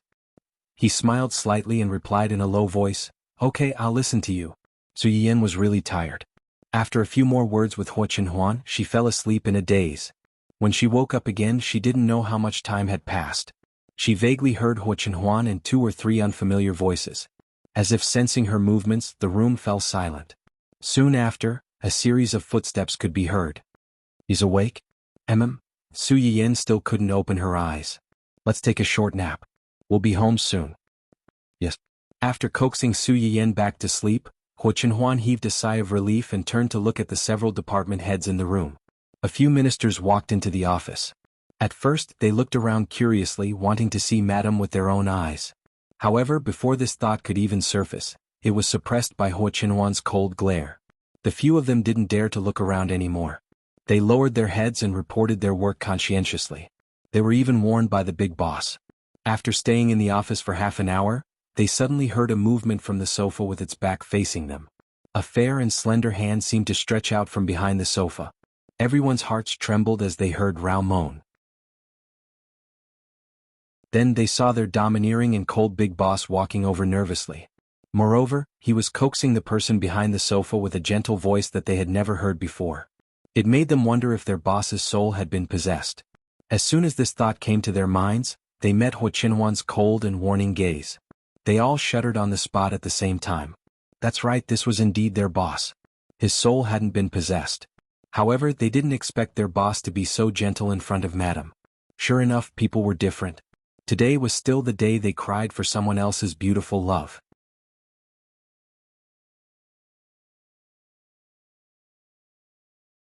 Chapter 606. The department heads had to work overtime in the middle of the night. Not only were they tortured by their work, but they were also forced to endure the lovey-dovey display of affection from their boss. When they came out of Huo Chenhuan's office, they all looked like they were about to die. However, those who were able to survive under Huo Chenhuan's management until now and even become department heads were basically invincible. Soon this group of people became lively again. They opened the company's group chat and began to smugly leak information. Planning department head. I just came out of Big Boss's office. He, receptionist. Why are you smiling so slyly? Tell me the truth, did you see Madame in Big Boss's office? Publicity department head. We wanted to, but Big Boss was so strict that we didn't even see a single strand of her hair. Doghead, legal department head. You're not being serious. Although we didn't see a single strand of her hair, we did see her slender hands. Technical department head. Huh? You're so perverted. Big Boss will come down to find you in a bit. Legal department head. F***CK, don't curse me, okay? Big Boss is busy with Madame right now. He doesn't have the time to waste on me. Secretarial department head. You can try. Smile, receptionist. What nonsense are you talking about? So what did you see in Big Boss's office? Publicity department head. We saw tons of lovey-dovey display. Legal department head. We saw beautiful love that doesn't belong to me. Technical department head. We saw sour lemons all over the screen. Secretarial department head. We saw Big Boss's soul. After returning to his office, Yu Zian drank another large bottle of nutrient solution. He looked at the screen full of jokes and finally couldn't take it anymore. You is not a fish, King talk like a human. The group chat was dead silent for a few seconds. Finally they all started talking at once. Publicity department head. Basically, as soon as we entered the office, Big Boss fiercely told us to be quiet. Technical department head. At first we didn't realize it. We thought Big Boss was in a bad mood, so we lowered our voices and reported our work. We were afraid that Big Boss would use us as an example and publicly abuse us. Legal department head. Later we found out that Madame was sleeping on the sofa in Big Boss's office. She was wrapped tightly in a blanket and we couldn't even see a strand of her hair. Secretary number 1. If Madame hadn't suddenly woken up, we wouldn't have noticed that there was someone there. Oh yeah, Madame seemed to be in a daze after she woke up. She put her hand on the back of the sofa. Boss was so nervous when he saw that. He left us all and ran over to put her hand back under the blanket. That's right, it was stuffed back. Have you ever seen such a possessive Big Boss? In any case, I've never seen one before. Through the screen, everyone in the group could imagine the secretary's sister rolling her eyes. But when they thought about it carefully, why were they so jealous? The head of the Human Resources Department. Not only did he hide his hand, but Boss also coaxed Madame for a while and gently coaxed her back to sleep. That gentle tone made me wonder if Big Boss's soul had been possessed. Head of Publicity Department. You're not alone. IT head. You're not alone plus 1 head of legal affairs. You're not alone plus 2 secretary. You're not alone plus. As soon as the head of the Human Resources Department said this, it immediately received the approval of countless colleagues. At this time, a certain roused reply caused the entire group to explode.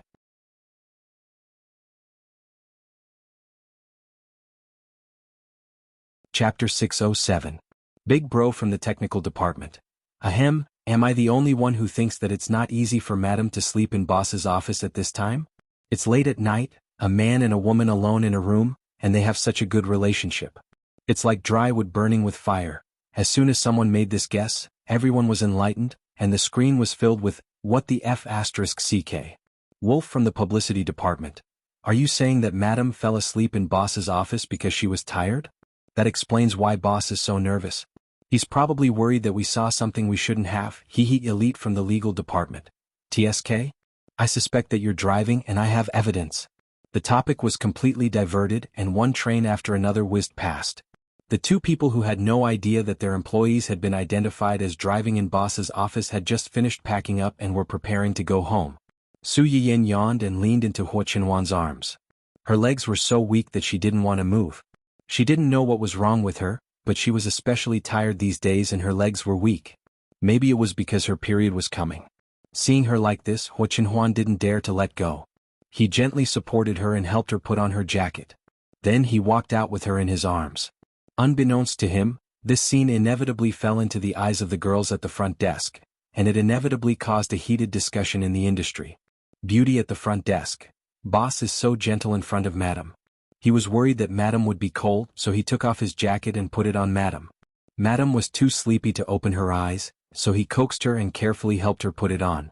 There are pictures to prove it. Boo-hoo, what kind of love is this? I'm jealous. Picture? Picture?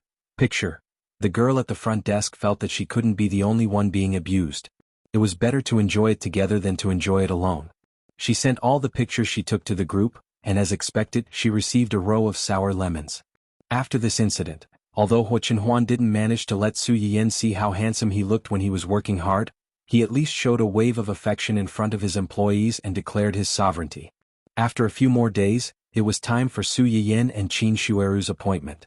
Uncle Zhang was very reluctant to let the two masters of the house go away for more than a month.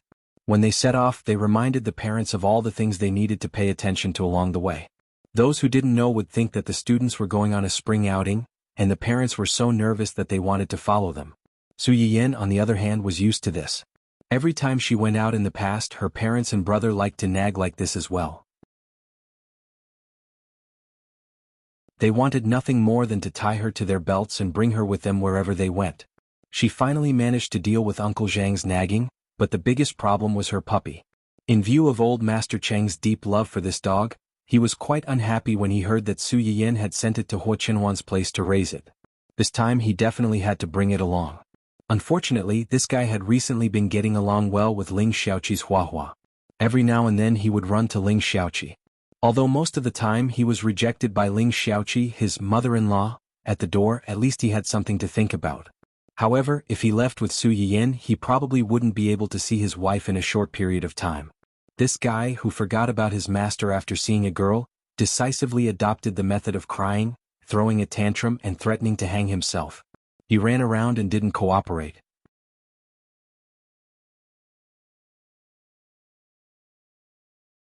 Chapter 608. You're heartless. Su Yiyin looked at Dun Dun, who was covered in dried grass and leaves, that Yuan had dug out of the dog hole in the corner of the yard. She laughed and scolded, "Grandfather dotes on you so much. When you were at home he would always take you out for a walk. Now that you have a wife, you're turning your back on me?" Dun Dun kicked its short legs and barked. Obviously, it did not accept Su Yiyin's words. Su Yiyin was angry and amused at the same time. "Look at you. It's not like we won't be coming back. Do you have to be so desperate? You're making me look like an evil parent who wants to break up an affectionate couple." Woof woof woof. Dun Dun struggled even harder when it heard her words. Dun Dun slid down from Roly Yuan's hand and ran into the house with its short legs. Yuan hurriedly followed it in. Huo Qinhuan frowned. She seemed to have lost her patience and followed behind Yuan to catch the dog. Su Yiyin also wanted to go in but was stopped by Uncle Zhang. "Uncle Zhang?" Su Yiyin turned to look at him with a puzzled expression. Young mistress, young master's birthday is in half a month. Su Yiyan was stunned. Hua Qinhuan's birthday was a taboo day in the family Hua because Hua Qinhuan's parents died in an accident one after another while rushing back to celebrate his birthday. Since then, Hua Qinhuan had never celebrated his birthday again. He did not even allow anyone to mention it. Su Yiyan knew that Uncle Zhang told her this in hopes that she could help Hua Qinhuan get out of this situation. Blindly avoiding it would only cause one to sink deeper and deeper. If the scar was covered up, even if it looked better on the outside, it would continue to rot on the inside. The deeper the rot, the more painful it would be. Originally, I thought that we could have a banquet in half a month and gather everyone together. Now it seems, Uncle Zhang was both happy and worried when he learned that Hua Qinhuan and Qin Haodong were going on a long trip. He was happy that Hua Qinhuan was finally willing to step out for Su Yiyan, but he was also worried that the upcoming taboo day would once again shatter the hard-won harmony. Su Yiyan knew what he was worried about. Don't worry, I will try my best to help him celebrate a beautiful and unforgettable birthday. I will let him be happy on his birthday every year and forget his troubles. Then I'll leave it to you. Uncle Zhang's eyes flashed, and he bowed deeply to Su Yiyan. When Hua Qinhuan returned with Dun Dun in her arms, she saw this scene. After getting into the car, she asked curiously, "What did Uncle Zhang say to you just now?" Su Yiyan did not answer his question immediately. Instead, he reached out and poked Dun Dun's head. "Still want to run? Are you still running?" Dun Dun knew that it could not escape this time. The whole dog was stunned. It lay in Hua Qinhuan's arms miserably and did not make a sound. Su Yiyan saw that and stopped teasing it. He turned to Hua Qinhuan and said with a smile, "It's all because someone hasn't been out for a long time. Uncle Zhang is worried that the child at home does not know how to take care of his mother. He has nowhere to put his heart, so he can only ask me to help take care of her." Hua Qinhuan looked at Su Yiyan's smug face and smiled slightly. "Are you sure you are taking care of me and not the other way around?" "You are taking care of me?" Su Yiyan raised his eyebrows. "Can you cook?" "No." "Can you wash clothes?" "No." "Can you tidy up the room?" "No." Su Yiyan blinked and looked innocent. "Then what are you taking care of me for?"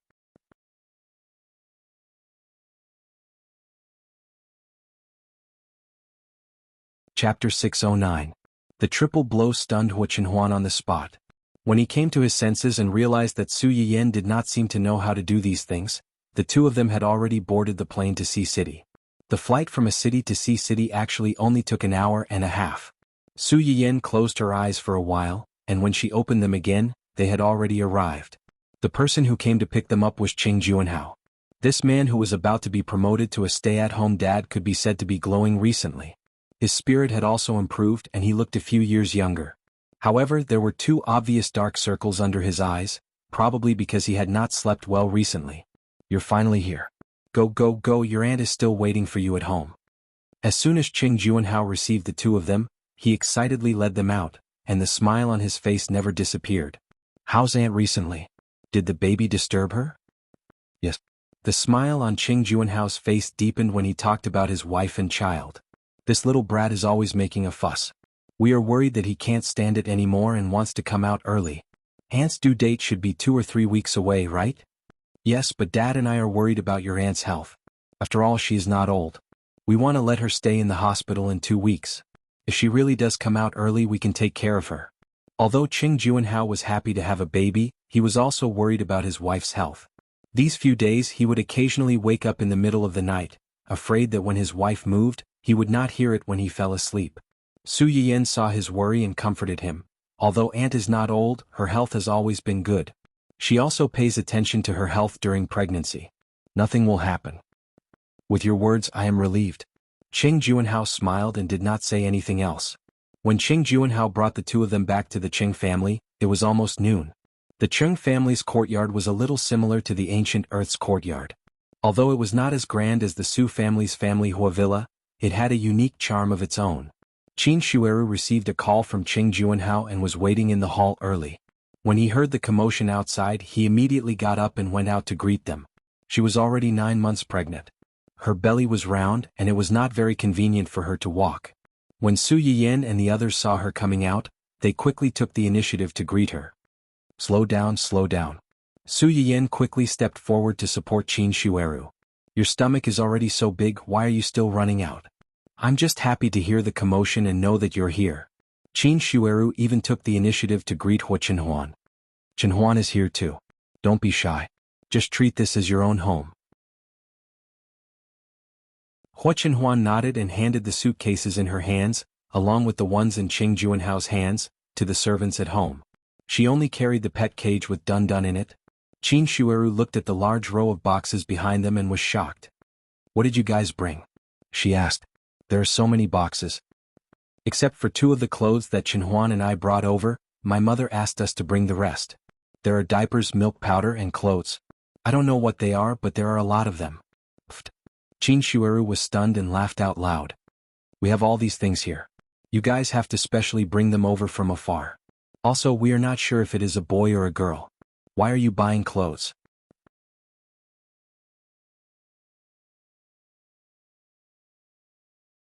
Chapter 610.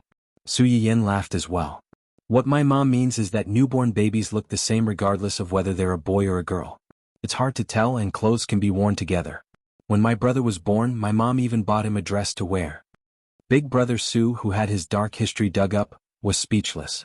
Can you not talk about such embarrassing things? Do you think I don't care about my reputation? When Qin Shueru heard Su Yiyan's words, she tried to imagine how Su Yuxuan would look in a dress and was amused again. Alright, I'll call them later to thank them. Okay.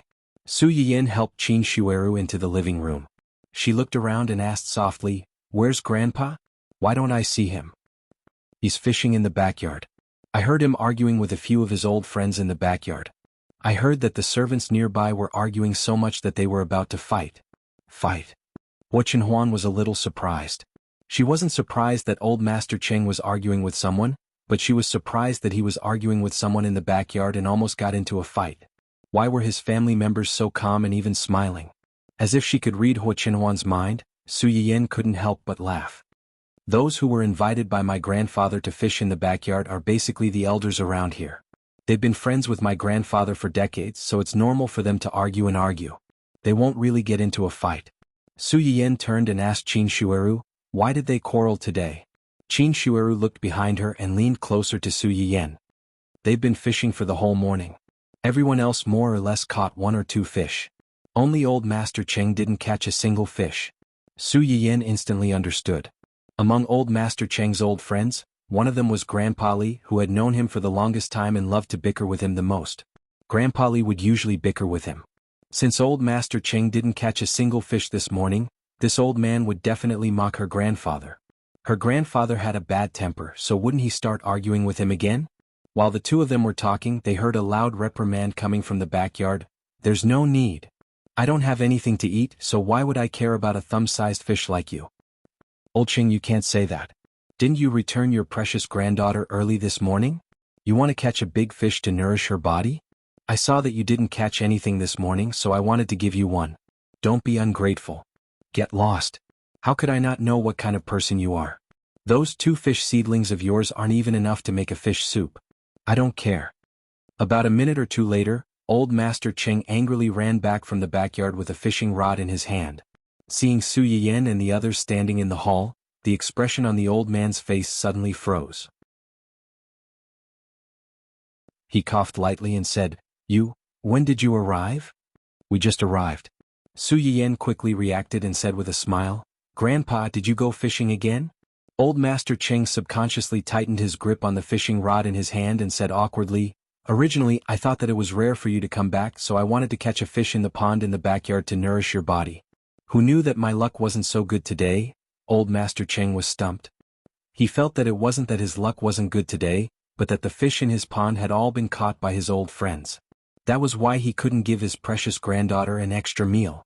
Thinking of this, he felt a little regretful. If he had known this would happen, he would have caught a lot of fish by himself.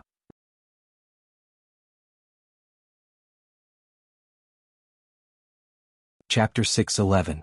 Su Yiyan could tell that her grandfather was depressed. She smiled faintly and said, don't worry. I'll make you Yuxiang shredded pork later. I guarantee it'll taste better than any fish. Yuxiang shredded pork? Grandpa Cheng was stunned. Shredded pork made from fish? No, Yuxiang shredded pork doesn't use fish. It uses pork. You'll know in a while. Su Yiyin held Grandpa Cheng's hand as they walked inside. Grandpa Cheng was comforted by Su Yiyin, and his anger finally subsided. So what if these old men had fish? He had a granddaughter who cared about him. Really? Then I'll have to try it. Also, the braised food you asked someone to send over last time was delicious. Okay, I'll make it for you later. But you can't eat too much at once. You'll get heaty. Okay. Grandpa will listen to you.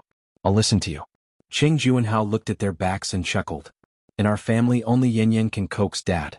Qin Shueru held her stomach and walked inside. Yan is obedient, sensible, and knows how to coax people. If it were me, I'd listen to her too. Cheng Juanhao laughed and hurried forward to support his wife. At the same time he called out to Hua Chenhuan, who was still carrying Dun Dun. You must be tired from the journey. Go in and rest. We don't have to be so formal in our own home. Don't be so restrained. Hua Chenhuan nodded and followed the two inside with Dun Dun. Su Yiyin was no stranger to the Cheng family. After coaxing Grandpa Cheng, she hurried into the kitchen to prepare lunch.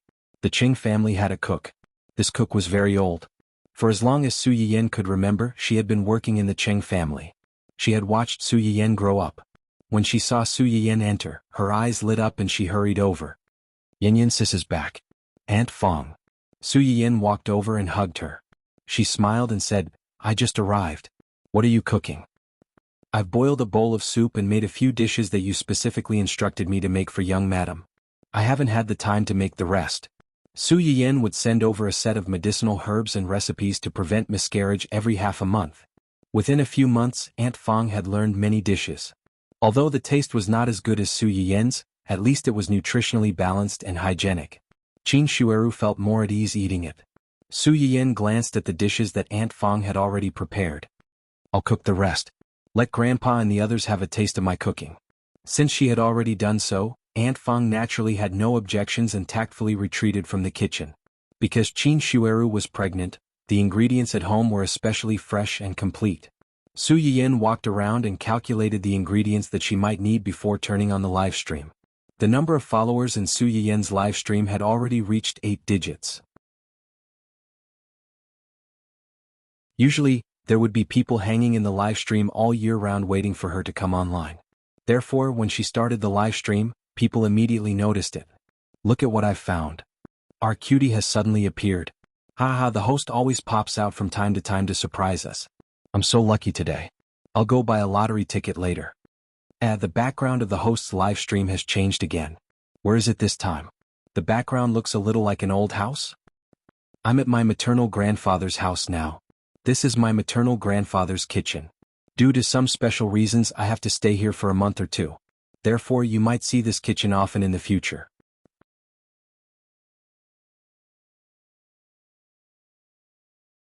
Chapter 6:12. Grandpa's house?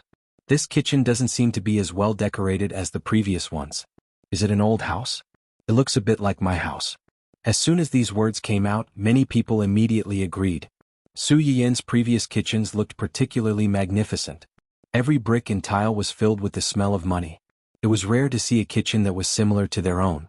Everyone was a little excited and talked about what their own kitchens were like. However, many people thought that talking about their own kitchens was secretly flaunting their wealth. After all, not many people would go out of their way to build a kitchen. If they didn't even know how to cook, building a kitchen would be a waste of space. However, soon, someone jumped out and attacked the audience who were complacent and felt that they finally had the same style as the host. I advise you not to take it too seriously. Although the host's grandpa's house is an old house, it's definitely not a simple old house. Looking at the wooden cabinet behind the host, it should be made of mahogany. How expensive is mahogany? Even if you haven't seen the real thing, you should have at least heard of it, right? As soon as these words came out, the audience who had commented that they had a kitchen like the host's grandpa's house suddenly became silent. After that, the audience who pointed out the reality of the situation focused on the kitchen furniture included in the camera and came to the conclusion that each one was more expensive than the other. The audience was speechless. They thought that it was rare to have a similar style, but they didn't expect that the host was just showing off her wealth in a low-key way. For a moment, I don't know whether to sigh at the scientific expert's erudition or that the host's house is really rich. Upstairs +1. I'm so sad that I'm crying poor tears. Su Yiyin didn't care about how these people were digging into the old items in her grandpa's kitchen. She was busy making the braised food that her grandpa had ordered. Making braised food was actually quite simple. Among the things that Su Yiyan brought this time was the braised food bag that was precisely prepared by the restaurant. After adding the medicine bag, adding an appropriate amount of water to boil it, it was ready. After a while, the strange and overbearing aroma dissipated throughout the live broadcast room, hooking everyone's appetite. Oh, this is the smell.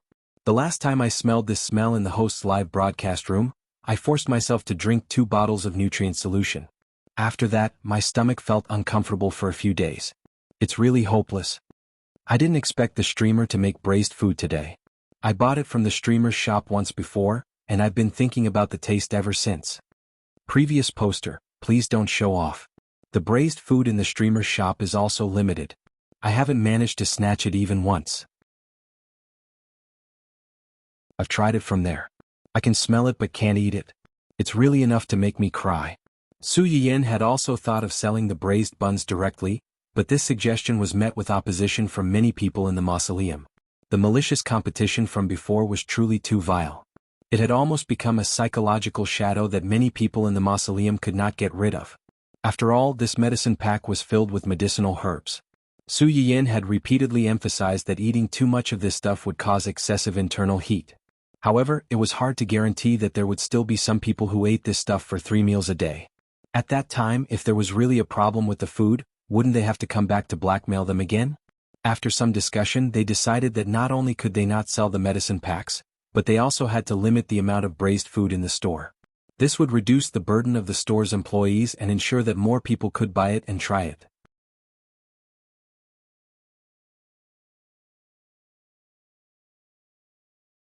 Chapter 613. Su Yiyan was speechless by their logical business sense and finally acquiesced to their actions. However, no matter how limited the purchase was, the items were limited. Their store had a large flow of customers, and basically everyone who went to their store wanted to bring a portion of braised food back. Over time, the braised food became the most popular product in their store. When Su Yiyan saw the comments on the screen, he mistakenly thought that everyone was not interested in the braised food. As he put the peeled boiled eggs, duck gizzards, pork, beef and other things into the braised water, he explained, "Someone at home wanted to eat this, so I made some. Sorry for the delay. We'll make some new food and medicinal cuisine in a while." It's not a delay. I like this braised food. With this taste, I feel like I can eat 2 more bowls of rice. Host, I'm afraid you have some misunderstanding about your cooking. This braised food is super delicious, okay? Just because someone at home wanted to eat it, you made it? It's so sour that it's like a lemon. Is the host's family really not short of people? Upstairs, please feel free to queue behind. The host's family has already lined up to outer space. How can you cut the queue? Sob, sob, sob. I'm only concerned about this braised food host. Will she draw a prize later? Can you tell me the inside story? I really want to eat it. Su Yiyan looked at everyone's enthusiasm for the braised food and did not know whether to laugh or cry. At the same time, he could not help but sigh at the foresight of his employees. Even if they knew that eating too much of this would make them heaty, foodies would still sacrifice themselves for the food without any hesitation. If you like it, you can draw a few later. Since it was already cooked, it was not too troublesome to add more ingredients. Okay, someone at home is going to have a baby soon, so today, we'll make some dishes and medicinal cuisine for pregnant women in the late stages. As soon as Su Yiyan said that, the live stream room began to stir. The host is going to have a baby? Congratulations. Haha, upstairs I thought the host was going to have a baby. I wish you all the best. While I'm at it, I'm just about to have a baby. Su Yiyan's words successfully created a bunch of expectant parents, and expectant parents. As a result, for a long time after that, the comments on the screen of the live broadcast were all about parenting. The viewers who came in later were confused and thought that they had accidentally entered the parenting channel. First, let's make soup. Today we're going to make wolfberry black chicken soup.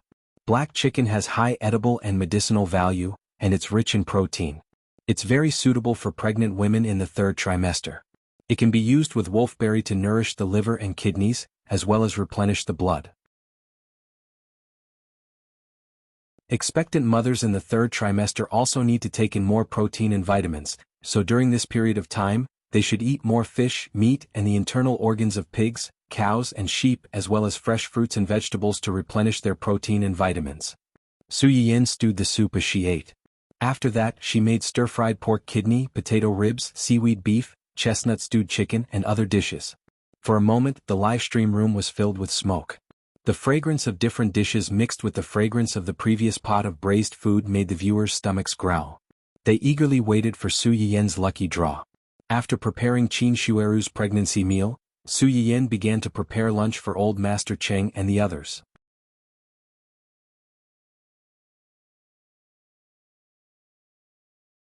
Chapter 6:14. Su Yiyan first made a big pot of boiled beef, then she made Hua Qinhuan's favorite shrimp. Finally, she made the Yuxiang shredded pork that she had promised the old man. The last dish is a little special. It's called Yuxiang shredded pork, but it doesn't use fish. Instead, it uses pork tenderloin. As for why it's called Yuxiang shredded pork, it's because of the fish flavor of the dish itself. The so-called fish flavor is the main seasoning of fish chili and pickled pepper, which can produce a kind of fish flavor when cooking. That's why it's called Yuxiang shredded pork. Su Yiyan quickly cut the pork tenderloin into thin strips. She added salt, cooking wine and other seasonings to marinate it. After that, she removed the marinated meat until it was oily white and set it aside for later use. During this time, she looked up at the broadcast room and found that many people were really interested in this dish. And the most prominent one among them was, "Is this really Yuxiang shredded pork? I've ordered Yuxiang shredded pork at Hai restaurant before, and it seemed to be made with fish." Su Yiyan froze for a moment. It wasn't because of the Yuxiang shredded pork that used fish, but because of the Hai restaurant that this person mentioned. Wasn't Hai restaurant the name of the restaurant group under Do Yi that Hua Qinhuan had mentioned to her before? I don't know what kind of Yuxiang shredded pork you've eaten in the restaurant, but the Yuxiang shredded pork of ancient Earth didn't use fish. Su Yiyan seemed to have thought of something and laughed softly. In ancient Earth, there was a saying that there was no fish in Yuxiang shredded pork, and there was no wife in wife biscuits. It's a delicacy that doesn't match the name.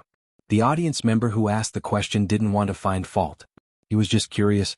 After listening to Su Yiyan's words, he didn't continue to dwell on this issue.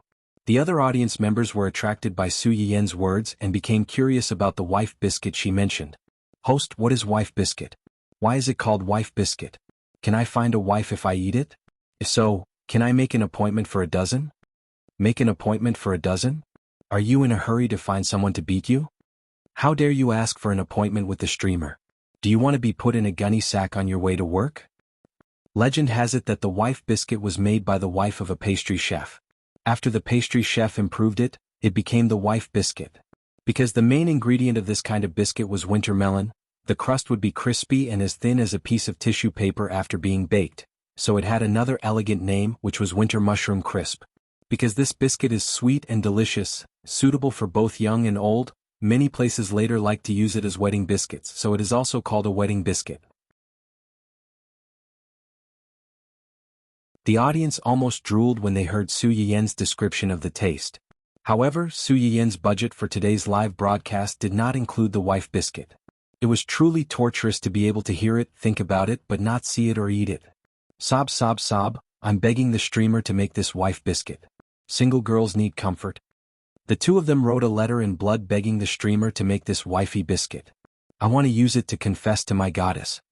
In the beginning, many of the male viewers in the live broadcast room heard Su Yiyan talk about the origin and story of this illness and felt that it had nothing to do with them. When they saw this message, they felt enlightened. Yes, since this biscuit was called a wifey biscuit, they could buy it for their wives, girlfriends, and goddesses. Who didn't have a wife or girlfriend, who needed to be coaxed and hugged when they quarreled? Who didn't have a goddess who they secretly loved and was afraid of offending when they confessed?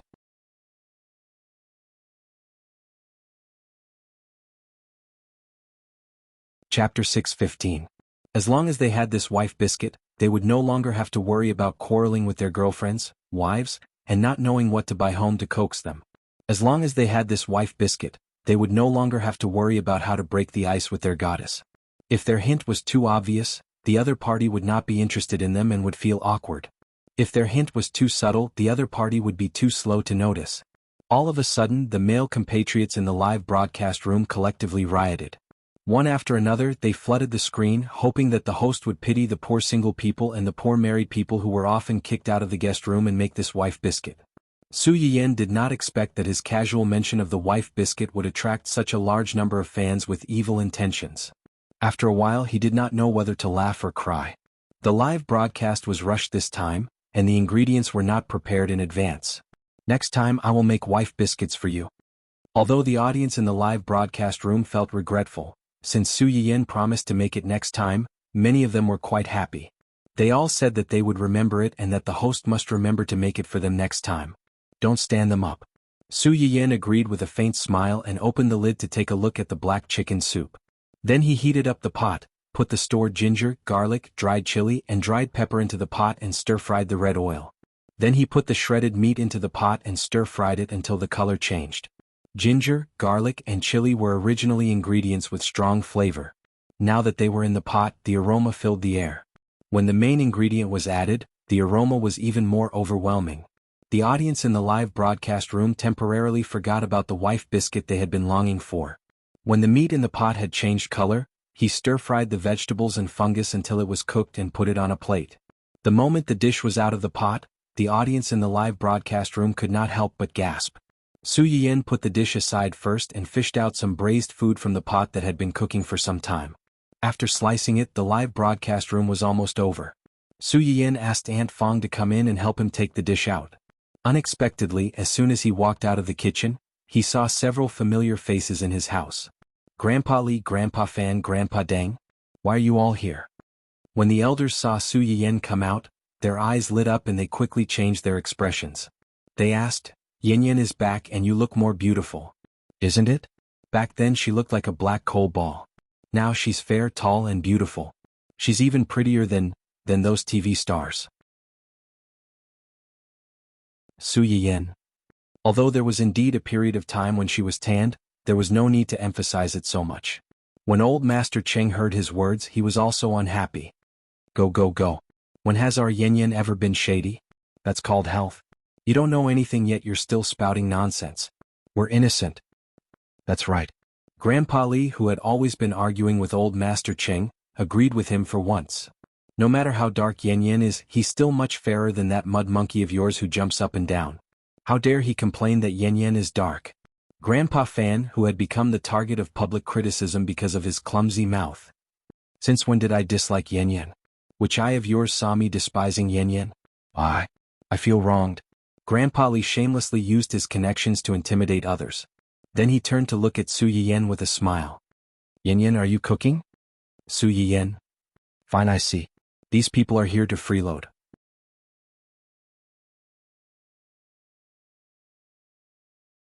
Chapter 6:16. Su Yiyan cleared her throat and said, Grandpa wants to eat braised food, so I'll make some. Of course, Grandpa Li knew that she was making braised food. The Cheng family had made this once before, and the fragrance had spread for miles. It had attracted the attention of all the families in the area. At that time they had followed the smell to the Cheng family and wanted this old man to give them some. What did this bastard say? This is a gift from my family's Yin Yin. There's only one packet and it's gone after you eat it. If you want to eat it, ask your grandchildren for it. Grandpa Li and the others didn't get to eat it and were even shown off. When they got home they scolded their grandchildren. Look at other people's children and then look at them. It's better to raise a piece of barbecued pork. At least barbecued pork is edible. Everyone who had to bear the infamy of being unfilial for no reason. We are so wronged. The most infuriating thing was that they thought it would be gone after one use. Although they were greedy, they couldn't really fight with Grandpa Cheng for a few pieces of meat. Who would have thought that after 3 or 4 days when it was time to eat, they could smell the strong fragrance coming from the Cheng family? Grandpa Li and the others who finally realized that they had been deceived. What the hell? There's only one packet? Doesn't your conscience hurt to deceive your old friends for decades? Later they found out that there was indeed only one packet, but the broth from this packet could be recycled, and the more it was cooked, the more fragrant it would be. They were so angry that their stomachs hurt.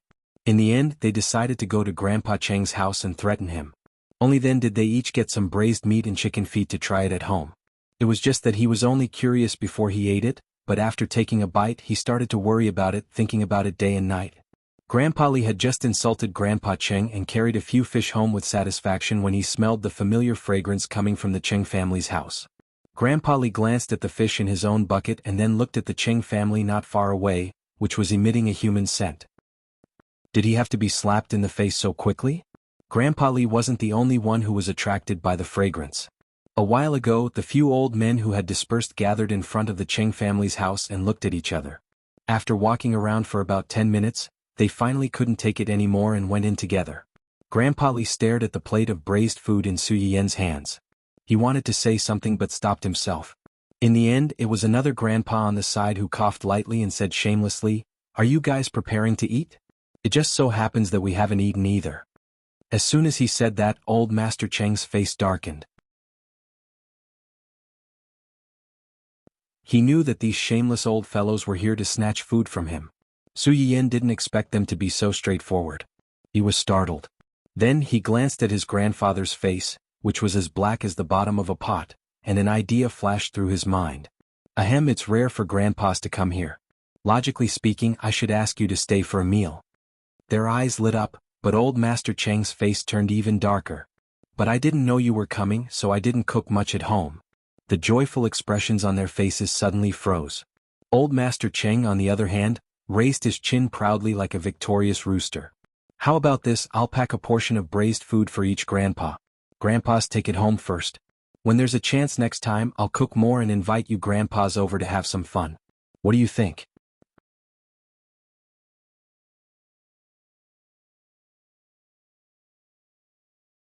Chapter 6:17. When Grandpa Li and the others heard Su Yiyen's words, they thought that there was no hope of tasting this fragrant braised food today. Unexpectedly, at the last moment, there was a glimmer of hope. The corners of his mouth couldn't help but curl up, but he still maintained a somewhat reserved tone. How can I accept this? Old Master Cheng couldn't stand their shameless faces, so he snorted coldly. If you're embarrassed, then don't ask for it.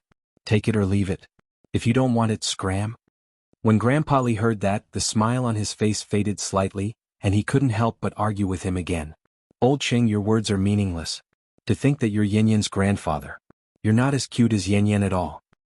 No matter how cute she is, Yen Yen is still my granddaughter. Rain Maiden had no melons. Grandpa Li choked and glared fiercely at old Master Cheng.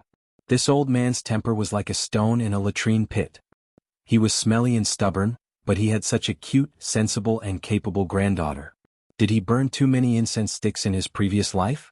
When he thought about how he had such a granddaughter who could eat such delicious food, Grandpa Li was filled with envy and jealousy. He was so angry that his eyes turned red. The other grandpas were the same. There was no lack of people with solid family backgrounds, and most of their families were very harmonious. Their only regret was that they didn't have someone who could cook so well. They didn't have the luck to eat such delicious food.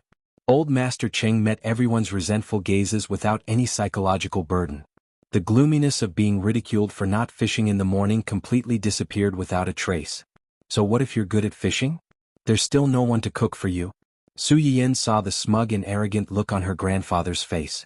She went back to the kitchen and scooped out the remaining braised food in the pot. She divided it into several boxes and gave them to them. Fortunately, she originally wanted to bring some food with her when she was free later and visit the neighbors with Huo. There was a lot of braised food in this big pot, and each box was barely enough for one person to get a see of it. The few of them took the food and flattered Su Yiyen on the spot. They also made an appointment with old Master Cheng to fish with him again tomorrow. Old Master Cheng. Who made an appointment with you? I don't want to see you for the next few days. The few of them smiled and made an appointment for the next day. Then they hurriedly carried the box and ran home, afraid that someone would come and snatch it away. After watching them leave, old Master Cheng angrily scolded, "These old bastards." "All right, Grandpa." Su Yiyen stepped forward to hold old Master Cheng's hand and led him to the dining table. "Hurry up and eat. It won't taste good if it gets cold. Don't you want to eat shredded pork with garlic sauce?" "Here, this is it. Try it and see if it tastes good." Su Yiyen led old Master Cheng to the back of the main seat and sat on his right. At the same time he turned to look at Huo. Huo understood. She walked over to her side and sat down, while Qing Juanhao and Li Na sat on the other side. Old Master Cheng listened to his granddaughter's advice and reached for the shredded pork with garlic sauce with his chopsticks. He was stunned when he tasted it. The shredded pork that had been marinated in oil was soft and tender. When paired with the spicy fish sauce that was stir-fried with chili, onions and garlic, it was salty, sweet, sour, and spicy. It was just one dish, but he could taste several flavors. Moreover, the flavors were not mixed at all. Instead, they were surprisingly harmonious. Is this really pork?" Su Yiyen laughed and said meaningfully, "Yes, we don't have any fish in the kitchen today. It can't be made with fish, right?"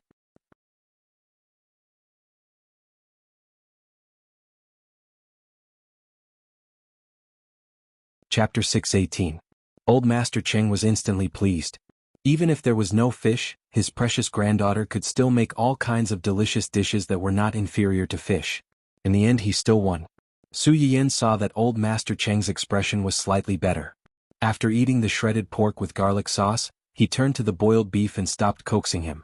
When he turned around he saw Qin Shueru's pitiful eyes staring at the braised pork and shredded pork with garlic sauce.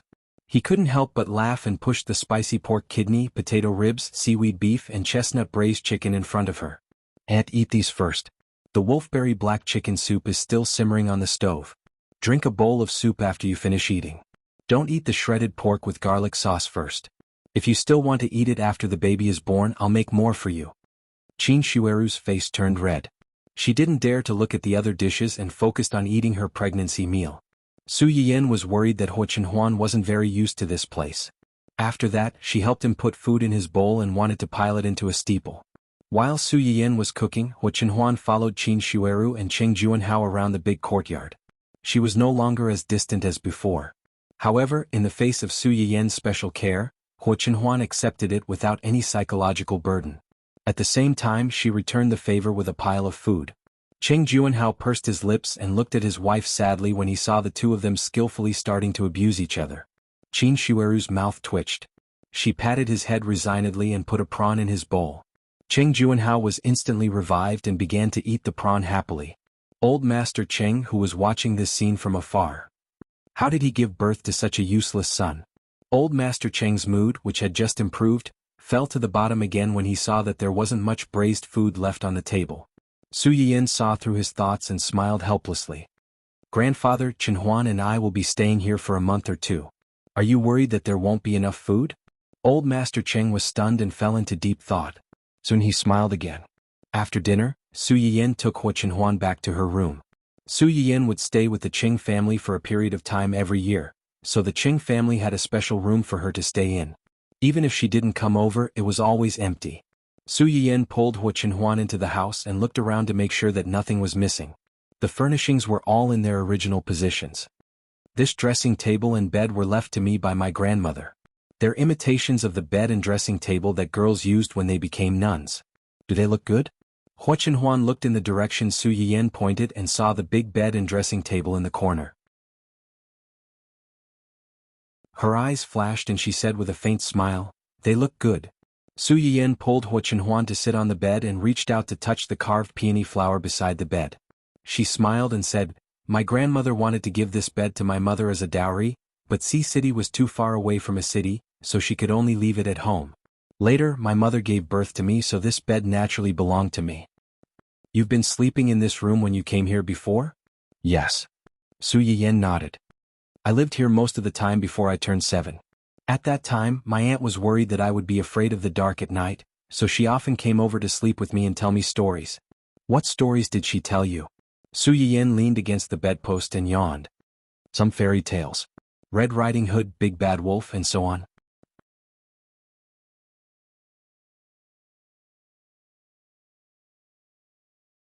Chapter 6:19.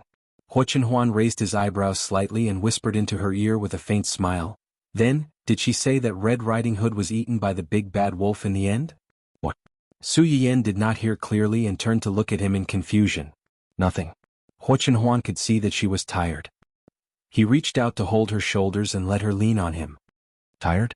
Su Yiyan took the opportunity to hug his waist. She buried her face in Huo Chenhuan's arms and said coquettishly, "A little. Sleep with me for a while?" "Okay."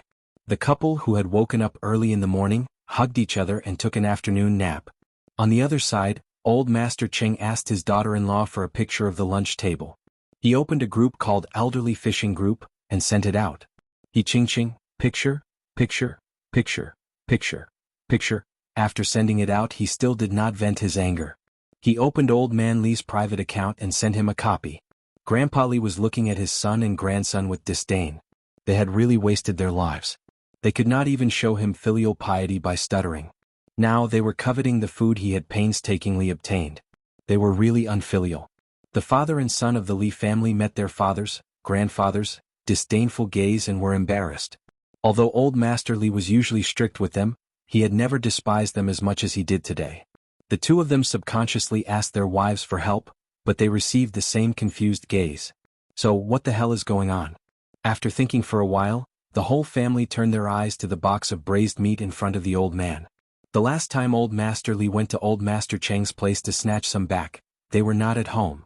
They were very lucky to have eaten it alone. This was the first time they had seen this thing. There were 10,000 question marks in their hearts, but they could not help but drool. The meat looked black, but it smelled really good. Just as they were in a stalemate, Grandpa Li's phone suddenly vibrated and a few messages popped up. Grandpa Li originally wanted to ignore them, but when he saw that the message was from his old friend, he thought about it and opened it to take a look. In the end, he was dazzled by a large number of unknown delicacies. Grandpa Li frowned, realizing that things were not that simple. Sure enough, the next second she saw Old Master Cheng send over a picture. It was a plate of stir-fried shredded meat that looked pretty good. The vegetables on it were hua hua lulu. Yiching, did you see that? My Yen specially made this dish for me. It's called fish-flavored shredded pork. Proud. JPG, Mu Zili, shredded pork with garlic sauce? Fish. Didn't you fail to catch any fish? When Old Master Cheng saw this reply, his face darkened and he snorted coldly. Ching, this is made from pork. You've never seen the taste of fish made from pork, right? Mu Zili, impossible. How could pork taste like fish?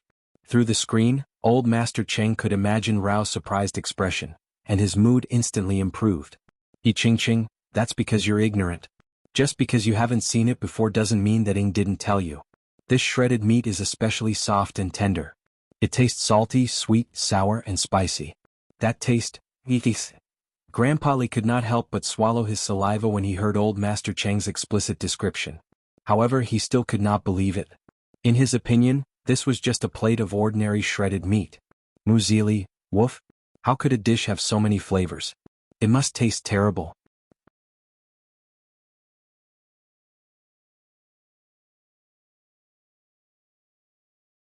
Chapter 620. Old Master Cheng was unhappy when he saw that someone actually said that his precious granddaughter's dishes tasted bad. Ching, you're the one who's ignorant. My Yan's cooking is very good.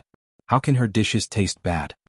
Ching, some people are eating my Yan's food, yet they still have the nerve to say that her dishes aren't good. How shameless. Ching, haha, forget it. There's nothing to do with people like you who think grapes are sour. I'm going to drink the soup that my Yen specially made for me. Goodbye.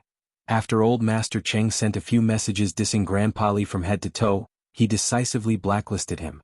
Thus, Grandpa Li was a little stunned by his continuous ridicule. When he reacted and wanted to retort, he sent a big red exclamation mark with a notification below. You have been blacklisted. Please add the other party as a friend again. Grandpa Li? Grandpa Li, who was blacklisted by his scheming old friend, felt a little wronged. Just as he was about to turn his grievances into appetite and finish the entire box of braised food, he looked up and realized that more than half of the box of braised food was gone.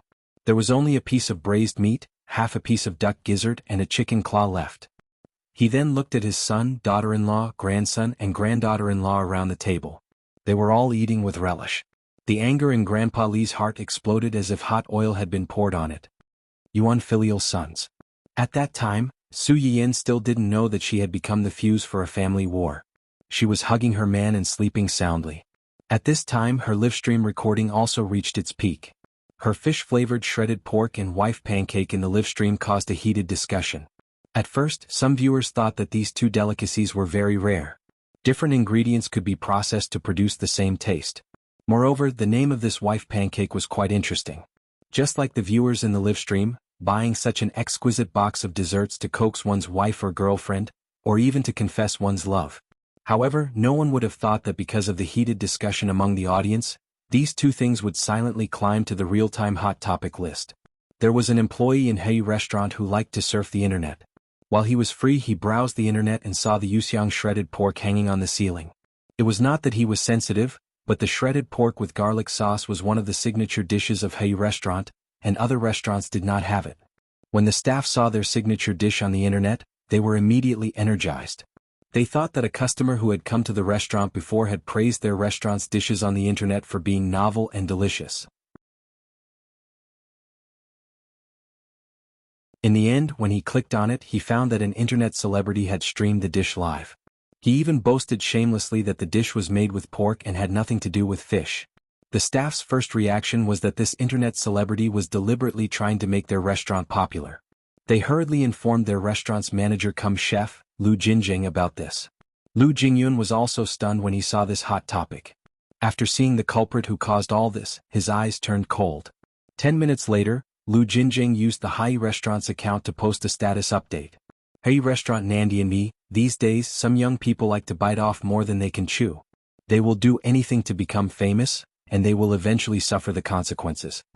Look back and see the shore, step on solid ground.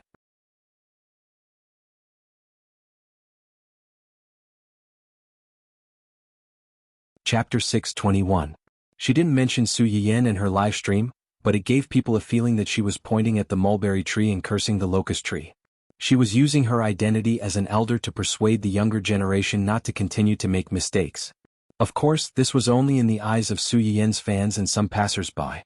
As a well-known high-end restaurant, there was no lack of food-loving supporters under the account.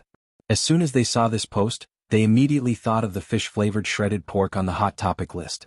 Some people, like the audience in Su Yiyan's live stream, had eaten fish-flavored shredded pork at the restaurant. In addition, Su Yiyan's audience was mostly patients who were not feeling well and needed medicinal cuisine to recuperate, as well as live stream viewers. There was not much overlap with these simple food lovers who only liked to spend money in physical stores. These supporters didn't know much about Su Yiyan and the restaurant. They had only heard of Su Yiyan's career as a streamer, so they regarded her as an ordinary internet celebrity. When they saw Lu Jingjing's post, they also preconceived that this unknown internet celebrity was maliciously trying to scam the restaurant. Immediately, they followed the ghostwriters that Lu Jingjing had hired and flooded into the hashtag fish-flavored shredded pork hashtag topic and began to mock and ridicule. Where did this wild chicken come from? Adding drama without permission? How dare she try to scam the restaurant? Don't you know there's a term called malicious backlash? Do you really think no one can control you? Plagiarism is not a problem. The most disgusting thing is that after plagiarizing, you turn around and bite the chef. What's the difference between this and picking up a bowl to eat meat and putting down the bowl to curse your mother? Are all internet celebrities so arrogant nowadays? How dare she try to scam the restaurant? She's not afraid of meeting ghosts. The audience, who were happily discussing the various delicacies that had appeared in the host's live stream and imagining the wife biscuits that the host would make in the next live stream, were stunned for a few seconds when they saw the ghostwriters and supporters who had suddenly flooded in and were spouting all kinds of fragrant words. It took them a few seconds to realize that these people had run in to cause trouble. The supporters of the restaurant only listened to Lu Jingjing's one-sided statement and determined that Su Yiyan was maliciously trying to scam the restaurant and distort the facts. However, the viewers in Su Yiyan's live streaming room actually saw her make the shredded pork with garlic sauce. In the end, they even used the simulator to personally taste the finished product. Even the viewer who asked in the live broadcast room at that time had to admit that regardless of the actual cooking method of the shredded pork with garlic sauce, the shredded pork with garlic sauce made by Su Yiyan was much better than the ones from other restaurants. Now that they saw these cursing words, they were all furious, especially when they saw the strange atmosphere in a certain restaurant. They were even angrier when they saw the two sentences that pointed at the mulberry and the locust tree. Originally, I didn't want to turn on the microphone if it didn't involve a certain restaurant. He had been there once and the service was extremely bad. The service staff looked at him with supercilious eyes. The food was expensive but not delicious. All the waiters and chefs in the restaurant almost had the words "bullying customers" printed on their foreheads. Such a trashy restaurant actually has supporters. It's really an eye-opener. The previous poster is going off topic. When he saw some idiots who thought they were righteous after being used by others, he only wanted to say, "If you don't have a brain, you should study more."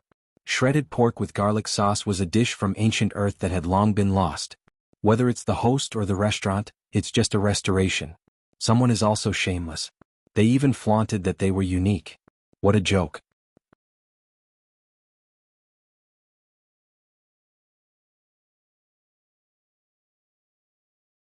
Chapter 6:22. That's right, that's right. The streamer made it very clear during the live broadcast that there was no fish in the fish-flavored shredded pork from ancient Earth. The amazing thing about this dough material was that it used pork to create a fishy aroma. Whether it was the ingredients or the cooking method, it was completely different from a certain restaurant. A certain streamer from a certain restaurant is trying to scam you. I thought that you saw that our streamer was very popular and deliberately stepped on her to boost your restaurant's popularity. Shameless. Get lost. He restaurant supporters were also enraged by Su Yiyan's viewers. Just because you don't want to add fish doesn't mean you won't add fish? Using pork to make fish flavor? Either his brain had been eaten by monsters, or he had been brainwashed to the point of lying through his teeth. He did not even know how to be more professional when it came to lying. Moreover, of all the things she could cook, she had to cook shredded pork with garlic sauce. Who didn't know that shredded pork with garlic sauce was the signature dish of He restaurant? Even so, you still think that I didn't use He restaurant to boost my popularity? Brainless fans are indeed brainless. Friend, didn't your teacher tell you not to jump to conclusions about the unknown? Otherwise you'll be slapped in the face. Just because you haven't seen or heard of it doesn't mean that it doesn't exist. There are tens of millions of people online during the live broadcast, and at least a few million people have opened simulators to taste it online. Do you really think that everyone is like you, being led away by a single sentence and still thinking that you're awesome?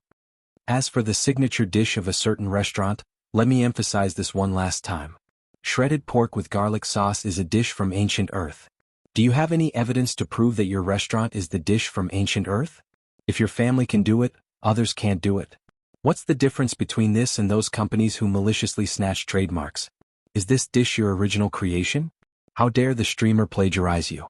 I think it's you who plagiarized the name shredded pork with garlic sauce from ancient Earth, using a chicken feather as a token of authority. Now that your lie has been exposed, you're afraid that you'll be exposed, so you strike first to gain the upper hand and nip the threat in the bud. Big restaurants are indeed different when they have a backer.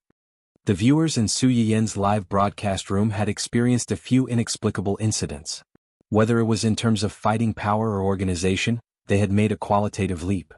They were no longer the pitiful people who could only recognize and pinch people's faces. In their opinion, although Su Yiyan was not a celebrity, it was a fact that they liked Su Yiyan's cooking. Previously, after the streamer had been blackmailed by someone, she hadn't broadcasted for a few days. Although she didn't say anything, she must be very sad. Especially at that time, many of the audience members had been led to change sides at the last minute. Part of the reason why she was sad was because the audience had looked on coldly and no one had spoken up for her. Therefore, many people now understood that the streamer would be sad if no one supported her when she was defamed. Once the streamer was sad, there would be fewer people streaming, and their spiritual food would also be gone. Anyone who touched their spiritual food was their enemy, and they had to deal with them. Lu Jinjing did not expect that even though he had hired the Internet Water Army to deliberately set the pace, this group of people still could not beat Su Yiyan's scattered audience. His face turned a little ugly for a moment, and he secretly thought about how to add fuel to the fire. However, before he could do anything, the live streaming platform had already stepped forward to counterattack him. Although Su Yiyan and Huo Chenhuan had gone far away, Yu Zian was still paying attention to the situation in Su Yiyan's live broadcast room.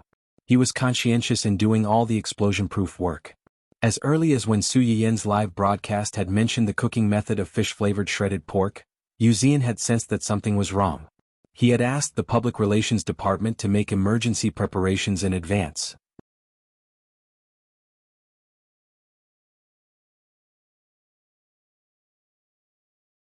Chapter 623.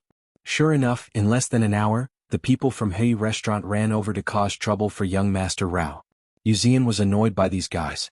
When young mistress was at home, they would come over from time to time to eat and drink. Now that young Master Rao and young Mistress Rao were out, their only source of entertainment was gone.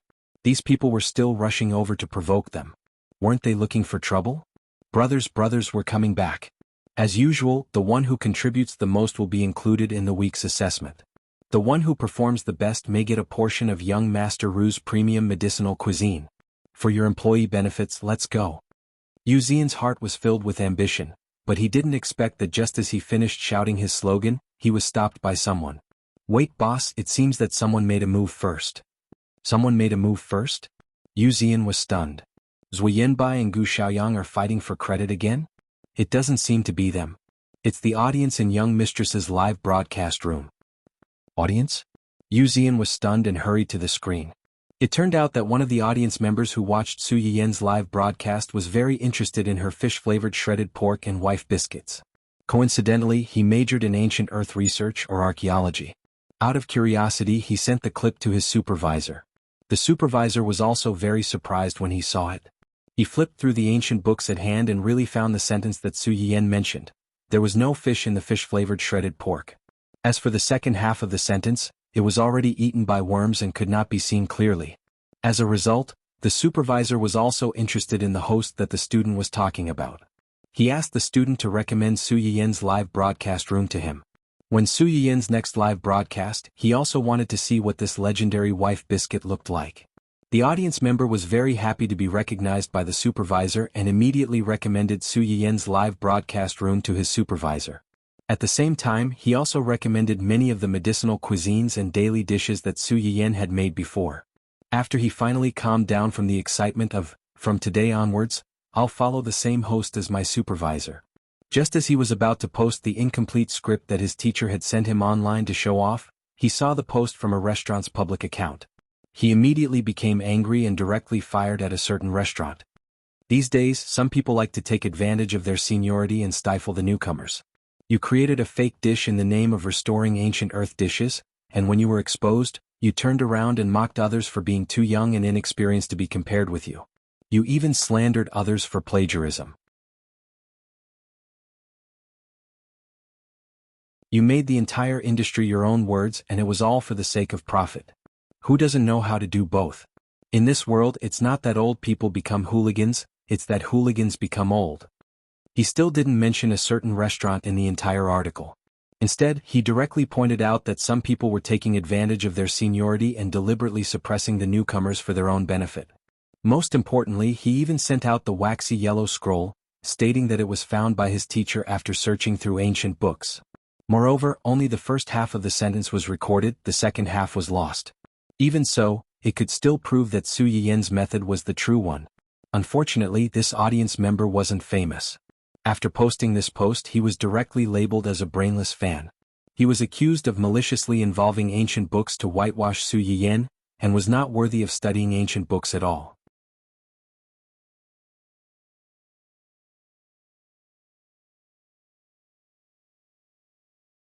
Chapter 624.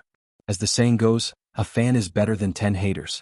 This was especially true for keyboard warriors and brainless fans who didn't care about the truth. No one believed him when he presented the truth, and he even received a lot of personal attacks.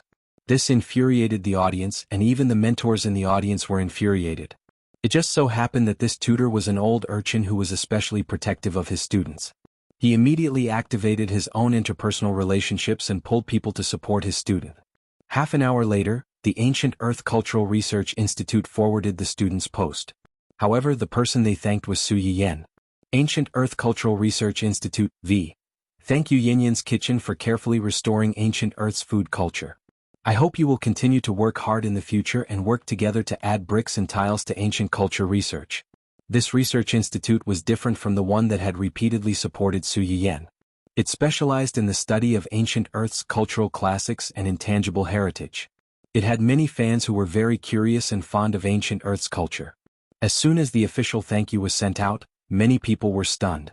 This was especially true for those who had previously vowed that Yeni Restaurant was a well-known restaurant and couldn't possibly be worse than an internet celebrity food anchor. If the officials directly supported this food anchor, wasn't this indirectly proving that the anchor's fish-flavored shredded pork was the real Ancient Earth's fish-flavored shredded pork, and that the restaurant was just pretending to be dog meat? Yuzian watched this dramatic development and breathed a sigh of relief. At the same time, he felt a little regretful. TSK, this is really a slap in the face for the officials. Our young madam is amazing. She has a wide range of fans and many of them are talented people. There's no place for us to show our talents. The employee who had shouted for him to wait looked at Yuzian with a pale face and said with a complicated expression, "Boss, if the boss heard what you said, do you think he would put shoes on you?" Yuzian's expression suddenly froze. He said angrily, "Put shoes on my ass. If it wasn't you or me, who would know? If my shoes were put on me, it would definitely be because of a traitor like you." The employee shrank his neck and said timidly, "The boss is my boss's boss. Even if I really did tip him off, I wouldn't be considered a traitor." Yuzian. I have nothing to say. This slap in the face came so fast and so fiercely that Lu Jinjing didn't even have time to react before he was stepped on. Before Lu Jinjing could figure out how this streamer, who didn't even dare to show her face, had so much power to make these official accounts stand up for him again and again. His position as the manager of the southern branch had already been taken down. Lu Jinjing's and Hez's and felt regretful for the first time. Lu Jinjing's uses S's. What are you doing? Lu Jinfeng had a bad feeling and subconsciously took a few steps back. However, he was quickly restrained by the group of people. He twisted his arms and pressed them against the table in the mausoleum, unable to move. Why will he tease? Teat why will T S's S.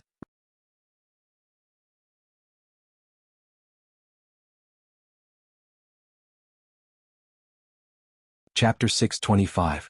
Lu Jinjing trembled when he heard that. He looked at the man in surprise with fear in his eyes. After a few seconds, he reacted and struggled to beg for mercy. I was wrong. I was wrong. I won't dare to do it again. Please forgive me this time. I really know that I was wrong. Please forgive me. The man glanced at him contemptuously and said to the bodyguards in black, break his hand. In a few words, Lu Jinjing's fate had been decided. Lu Jinjing's eyes narrowed and he struggled even harder.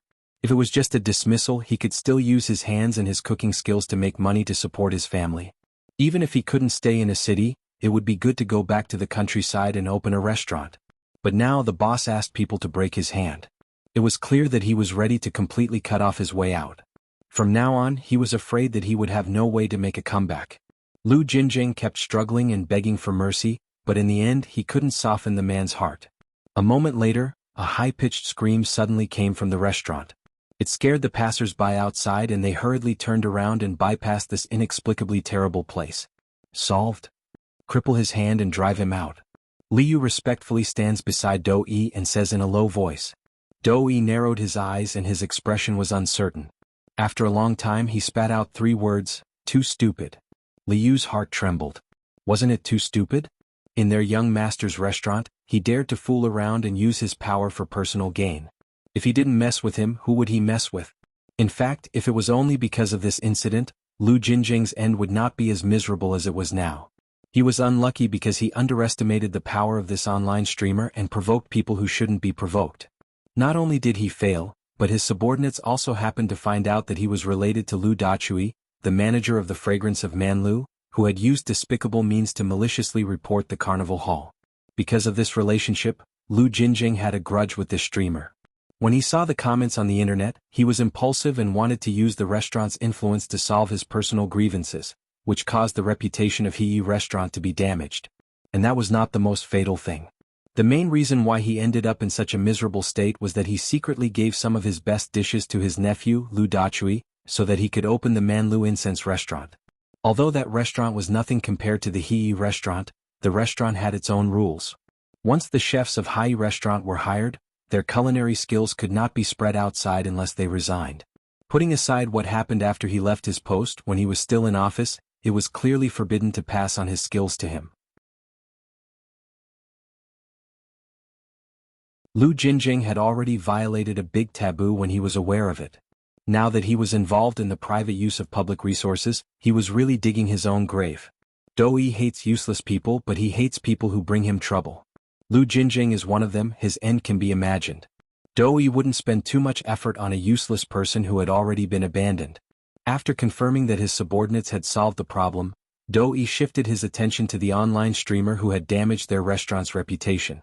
The appearance of the Ancient Earth Culture Research Institute made many people begin to talk about the origin of Su Yiyan. From the institute and the testing department personally certified the ancient earth medicinal herbs, to the source of the food culture this time. Although Su Yiyan had repeatedly declared that she was just an ordinary person in the live broadcast, there were still many people who expressed extreme curiosity about her origin.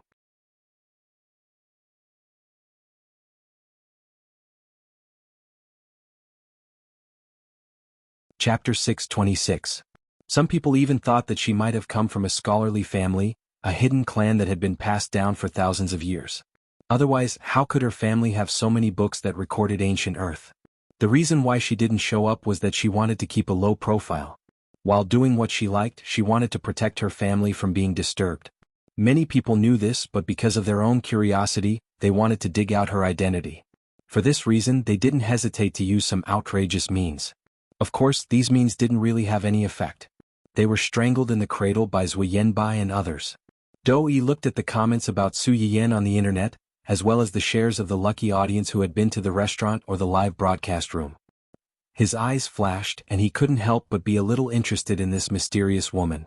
In particular, this woman had a conflict with Wen Jingping before, and she had the upper hand. And if one looked carefully, they would find that the beginning of Wen Jingping's troubles seemed to be this woman.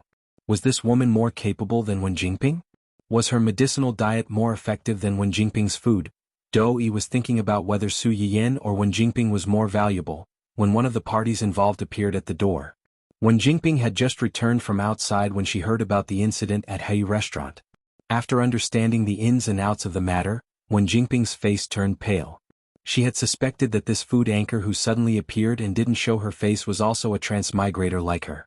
Now she saw her talking about shredded pork with garlic sauce, and saw the research institute stand up for her. Wen Jingping was more and more certain that this woman was also a transmigrator like her. This knowledge made Wen Jingping panic instantly. How could there be two transmigrators in this world? Could it be that she had been thinking too much all this time? The reason why God let her transmigrate to this place wasn't to let her change her destiny? No, it couldn't be like this. It definitely couldn't be like this. If her transmigration was really of no use to him, why would he spend so much effort to let her live another life? Why would he? Wen Jingping's hands, which were hanging by her side, subconsciously tightened. Her sharp fingernails almost pierced her palms to the point of bleeding. So what if she was also a transmigrator? As long as he killed her, as long as he killed her. Wen Jingping's face turns ferocious. She doesn't want to go upstairs. She bumps into Dou Yi and Liu talking about the internet. The alarm bells in Wen Jingping's heart rang loudly, and the uneasiness in her heart suddenly rose to the peak. Wen Jingping is very clear why Dou Yi keeps her by his side. If that woman. When Dou Yi saw Wen Jingping, his eyes flashed with a trace of surprise. But he quickly calmed down. He raised his hand and beckoned her to come to his side. Wen Jingping pursed her lips and walked up to him, taking the initiative to hold his hand. Why are you back so early today? Teacher Xia has something to do today, so she asked me to come back first. Dou Yi didn't care about what happened to Teacher Xia and left early. Instead, he reminded Wen Jingping in a low voice, Teacher Xia is the best teacher in Hai Yi. You should learn from her so that you won't have to suffer so much when you start working. Wen Jingping's face slightly changed. She cleverly said, I know. I will work hard to learn. Then she seemed to think of something and said, I heard from the housekeeper that you are somewhat unhappy today.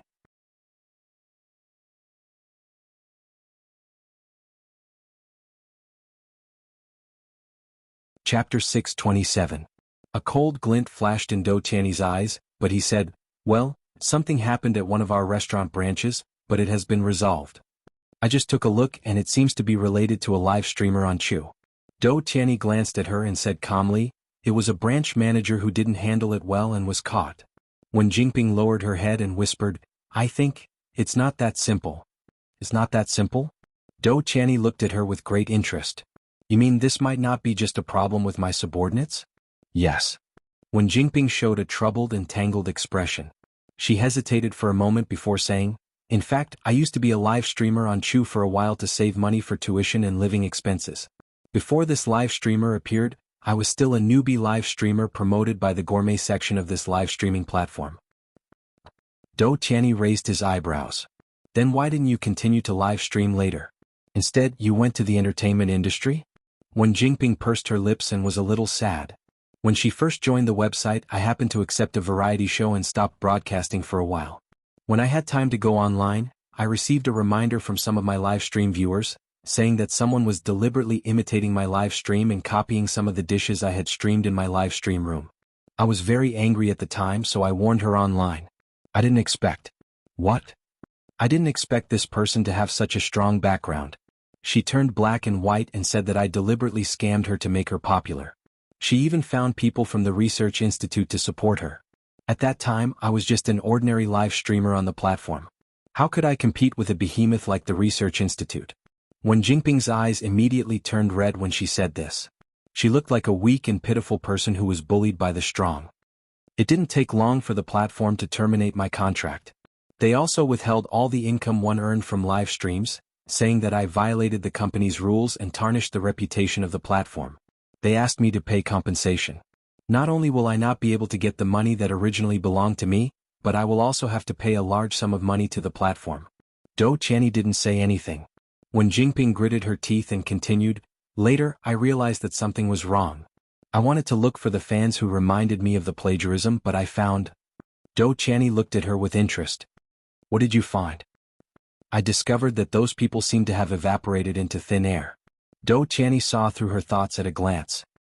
He smiled faintly and said, "Are you suspecting that those people approached you with a purpose and deliberately provoked the conflict between you and her so that you would find trouble with her?" Wen Jingping was silent for a while and then said in a hoarse voice, "I just feel that what happened that time is a bit similar to what you encountered this time." Wen Jingping was vague, but she vaguely hinted that Dou Qianyi's matter was very likely to be a good show directed and acted by someone. Whether it was her or Dou Qianyi's store manager, they had all been fooled. Dou Qianyi's face darkened slightly and he said coldly, "I understand. I will get someone to investigate it clearly." Wen Jingping thought that he believed her words and was ready to find trouble with the little streamer. A happy smile flashed across her eyes. "Then you continue to talk with Minister Li. I will go and cook first." "Go." Dou Qianyi let go of Wen Jingping's hand and watched her leave. As soon as she left, Dou Qianyi's face darkened. "Do you believe her words?" Liu was stunned. She subconsciously glanced at Dou Qianyi and said tactfully, "The people at the research institute are not stupid.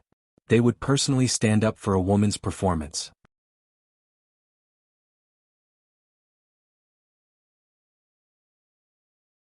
Chapter 628. If Liu could see it, how could Dou Qianyi not see it? The more Wen Jingping smeared Su Yiyan's name in front of him, the more Dou Qianyi was interested in this little streamer. Medicinal cuisine? Dou Qianyi chewed on the word and pondered for a long time.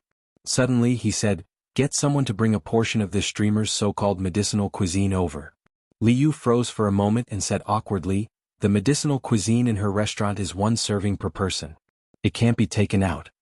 Dou Qianyi turned to look at him when he heard that. Liu's heart trembled and his lips trembled. He couldn't say a word. After a long time, Dou Qianyi spoke again, "If the restaurant can't take it out, can't you think of another way?" "Another way? You mean, the lucky draw in her live broadcast room?" Dou Qianyi didn't say anything.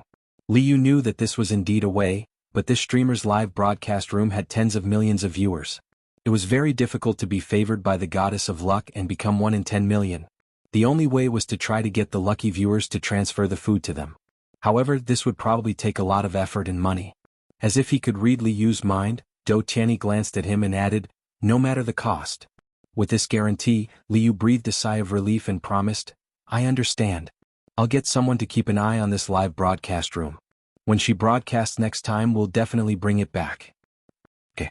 Dou Qianyi's face was expressionless. His eyes were deep and no one could see through his true thoughts.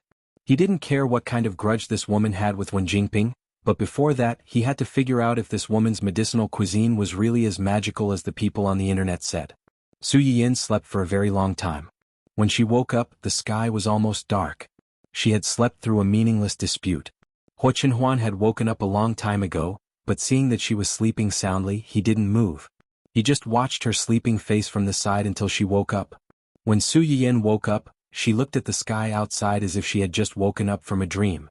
She was a little surprised. "Why is the sky already dark? What time is it?" "It'll be dinner soon." Su Yiyan was completely awakened by his words. "Have you had dinner?" "Then didn't I sleep for 3 to 4 hours? You only found out now?" Huo Chenhuan reached out and pinched her nose. "Someone is sleeping like a little pig. My hand is numb from the pillow." Su Yiyan blushed and mumbled embarrassedly, "Why didn't you call me? I can't bear to see you sleeping so soundly. How's your hand? I'll rub it for you." Su Yiyan took Huo Chenhuan's battered hand and massaged it while scolding, "Really, you don't even know how to move when I'm asleep. Aren't you afraid that your hand will be crippled after being my pillow for so long?" In the end, she couldn't help but glare at Huo Chenhuan. Huo Chenhuan wasn't angry. He was in a good mood and joked with her. "Even if my hand is crippled, I still have you, right?" Su Yiyan's injured hand suddenly paused, and the blush on her face quickly spread from her cheeks to her neck. "Can't you be serious?" "I'm not serious." Huo Chenhuan was stunned for a few seconds before he realized the meaning of Su Yiyan's words. The smile in his eyes became more obvious. What are you thinking about? I mean, you can cure my leg. Even if my hand is crippled, you can also cure it. Literally. Your reaction is so big. Could it be that you thought of something strange?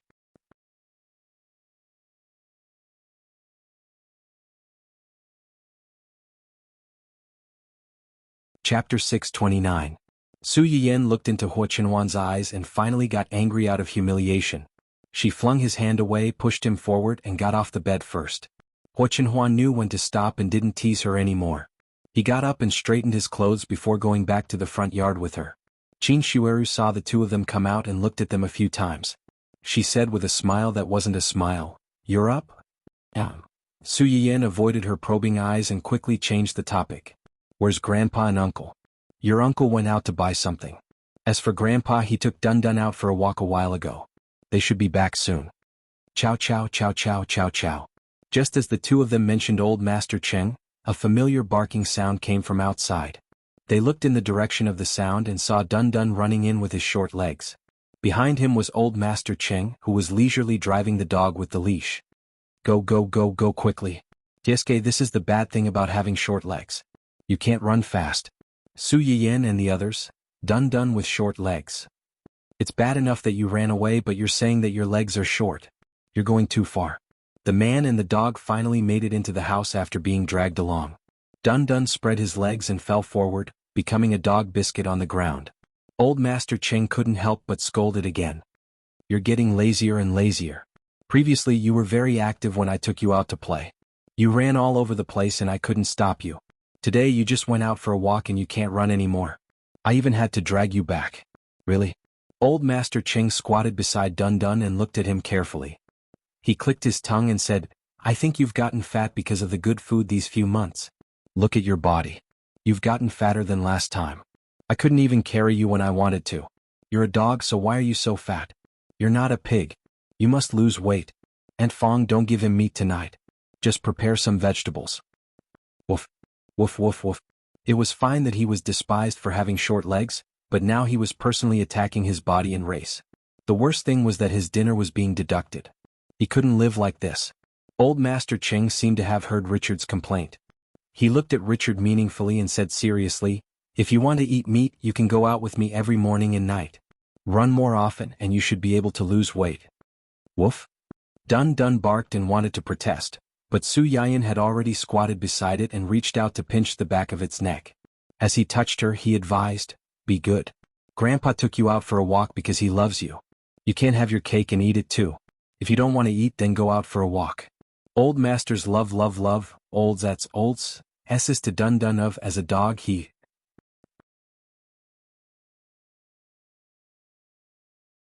As to Dun Dun, who was brought to this place and forced to lose weight, felt hopeless. He hugged himself tightly and missed his wife who was thousands of kilometers away. The few of them played with the dog for a while. Cheng Juanhao came back with his shopping. Qin Shueru saw that Su Yiyan had slept for a long time in the afternoon. She guessed that she must be tired after cooking so many dishes in the afternoon. Qin Shueru didn't let her into the kitchen at night. She only asked Aunt Fong to heat up the leftover food and add some braised food that was added after lunch.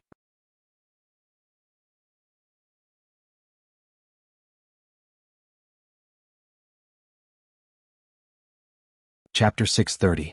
After the family had dinner, Qin Shueru suddenly said, you young people shouldn't stay at home all the time. There's a lantern festival at the market tonight. Yen Yen, bring Chen Huan over to take a look and broaden his horizons. Lantern festival? Huo Chen Huan looked curious. Su Yiyan's eyes lit up. Yes, there's a lantern festival today. It's a very lively festival here. Many single boys and girls will participate. If you meet a boy or girl you like at the festival, you will hand over the lantern in your hand. If the other party has a good impression of you, they will accept your lantern. Huo Chenhuan's face darkened. What lantern festival? It was clearly a large-scale blind date. Su Yiyan turned her head and saw his dark face. She was still a little confused. Then she thought of what she had just said and quickly reacted. Actually, it's not just single men and women. Many couples will participate as well. There are many activities at the festival. We can go to the moat to release river lanterns and make wishes. We can also go to the hillside to watch fireworks. It's very fun. Su Yiyan looked at Huo Chenhuan eagerly. It was as if she was saying, "Go, go, I want to go." Huo Chenhuan couldn't resist her pleading and finally nodded. Qin Shueru watched with great interest. She smiled and said, "Don't listen to Yanyan's nonsense. Although there are many young people at the Lantern Festival, there are also many old people and children. Yanyan loved to pester the old man to take her out to play when she was young. When it comes to the Lantern Festival, she will have fun. There are many people at the Lantern Festival. Chenhuan, you have to hold Yanyan well. Don't lose her." Su Yiyan was provoked. She shouted angrily, "Aunt, I'm not a child anymore." Qin Shueru couldn't help but laugh. She said perfunctorily, "Yes, yes, yes. You're not a child anymore." Huo Chenhuan also joined in. He held Su Yiyan's hand tightly and said seriously, "Don't worry.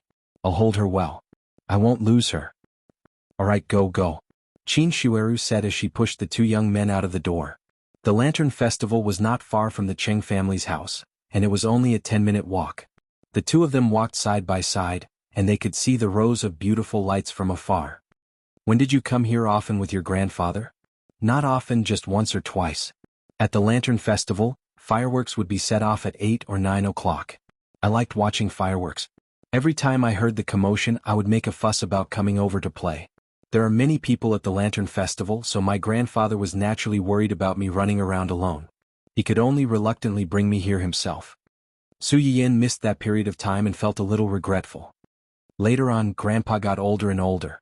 Uncle and the others were worried that there would be too many people at the Lantern Festival. It would be too crowded and easy for people to bump into each other. It was really inconvenient for the two of us, so they didn't let us go. Huo Chenhuan's heart softened. She promised in a low voice, "I'll accompany you in the future." "Of course you have to accompany me. Otherwise, do you want me to come alone?" Huo Chenhuan immediately understood the meaning behind her words. She couldn't help but tighten her grip on Su Yiyan's hand. It was impossible for her to come to such a large-scale Lantern Festival alone. It was impossible in this lifetime. The Lantern Festival was surrounded by lanterns and colored banners. There were also people selling colored lanterns everywhere. Su Yiyan and Su Yiyan bought two animal-shaped colored lanterns. One was a rabbit and the other was a tiger. It seemed like it was Huo Chenhuan's first time coming into contact with such a cute toy. She felt awkward while holding it in her hand.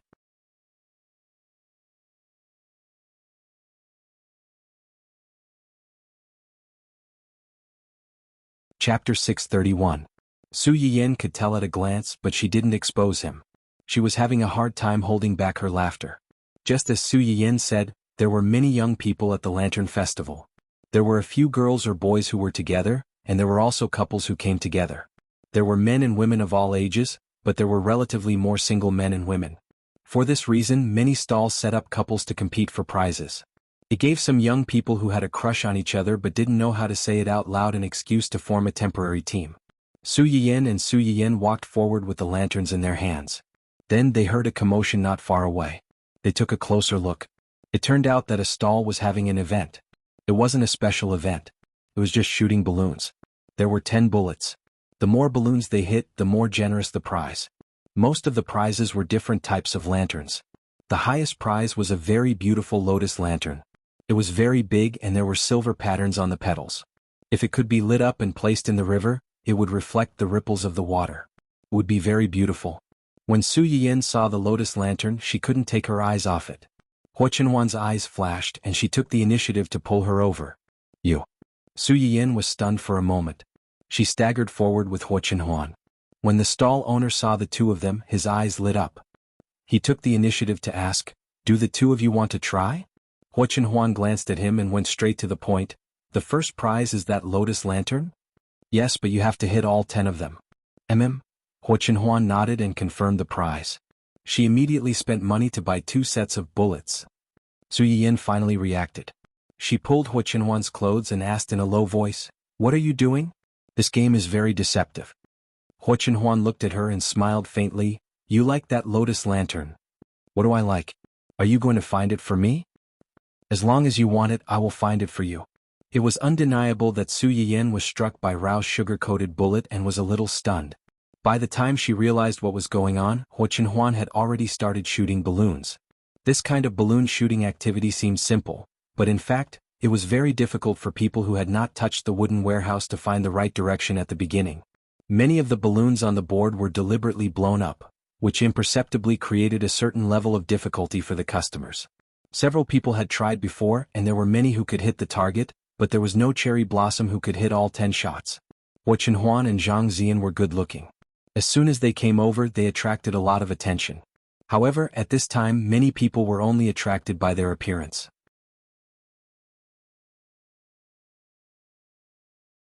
They believed that this was another fat sheep with a lot of money trying to please his girlfriend. However, they were soon slapped in the face. Huo Chenhuan's posture was very proper. Even though she was holding a toy in her hand, she still gave off an imposing aura. Usually, in this kind of situation they were either trying to act cool and had no strength, or they had really played it before.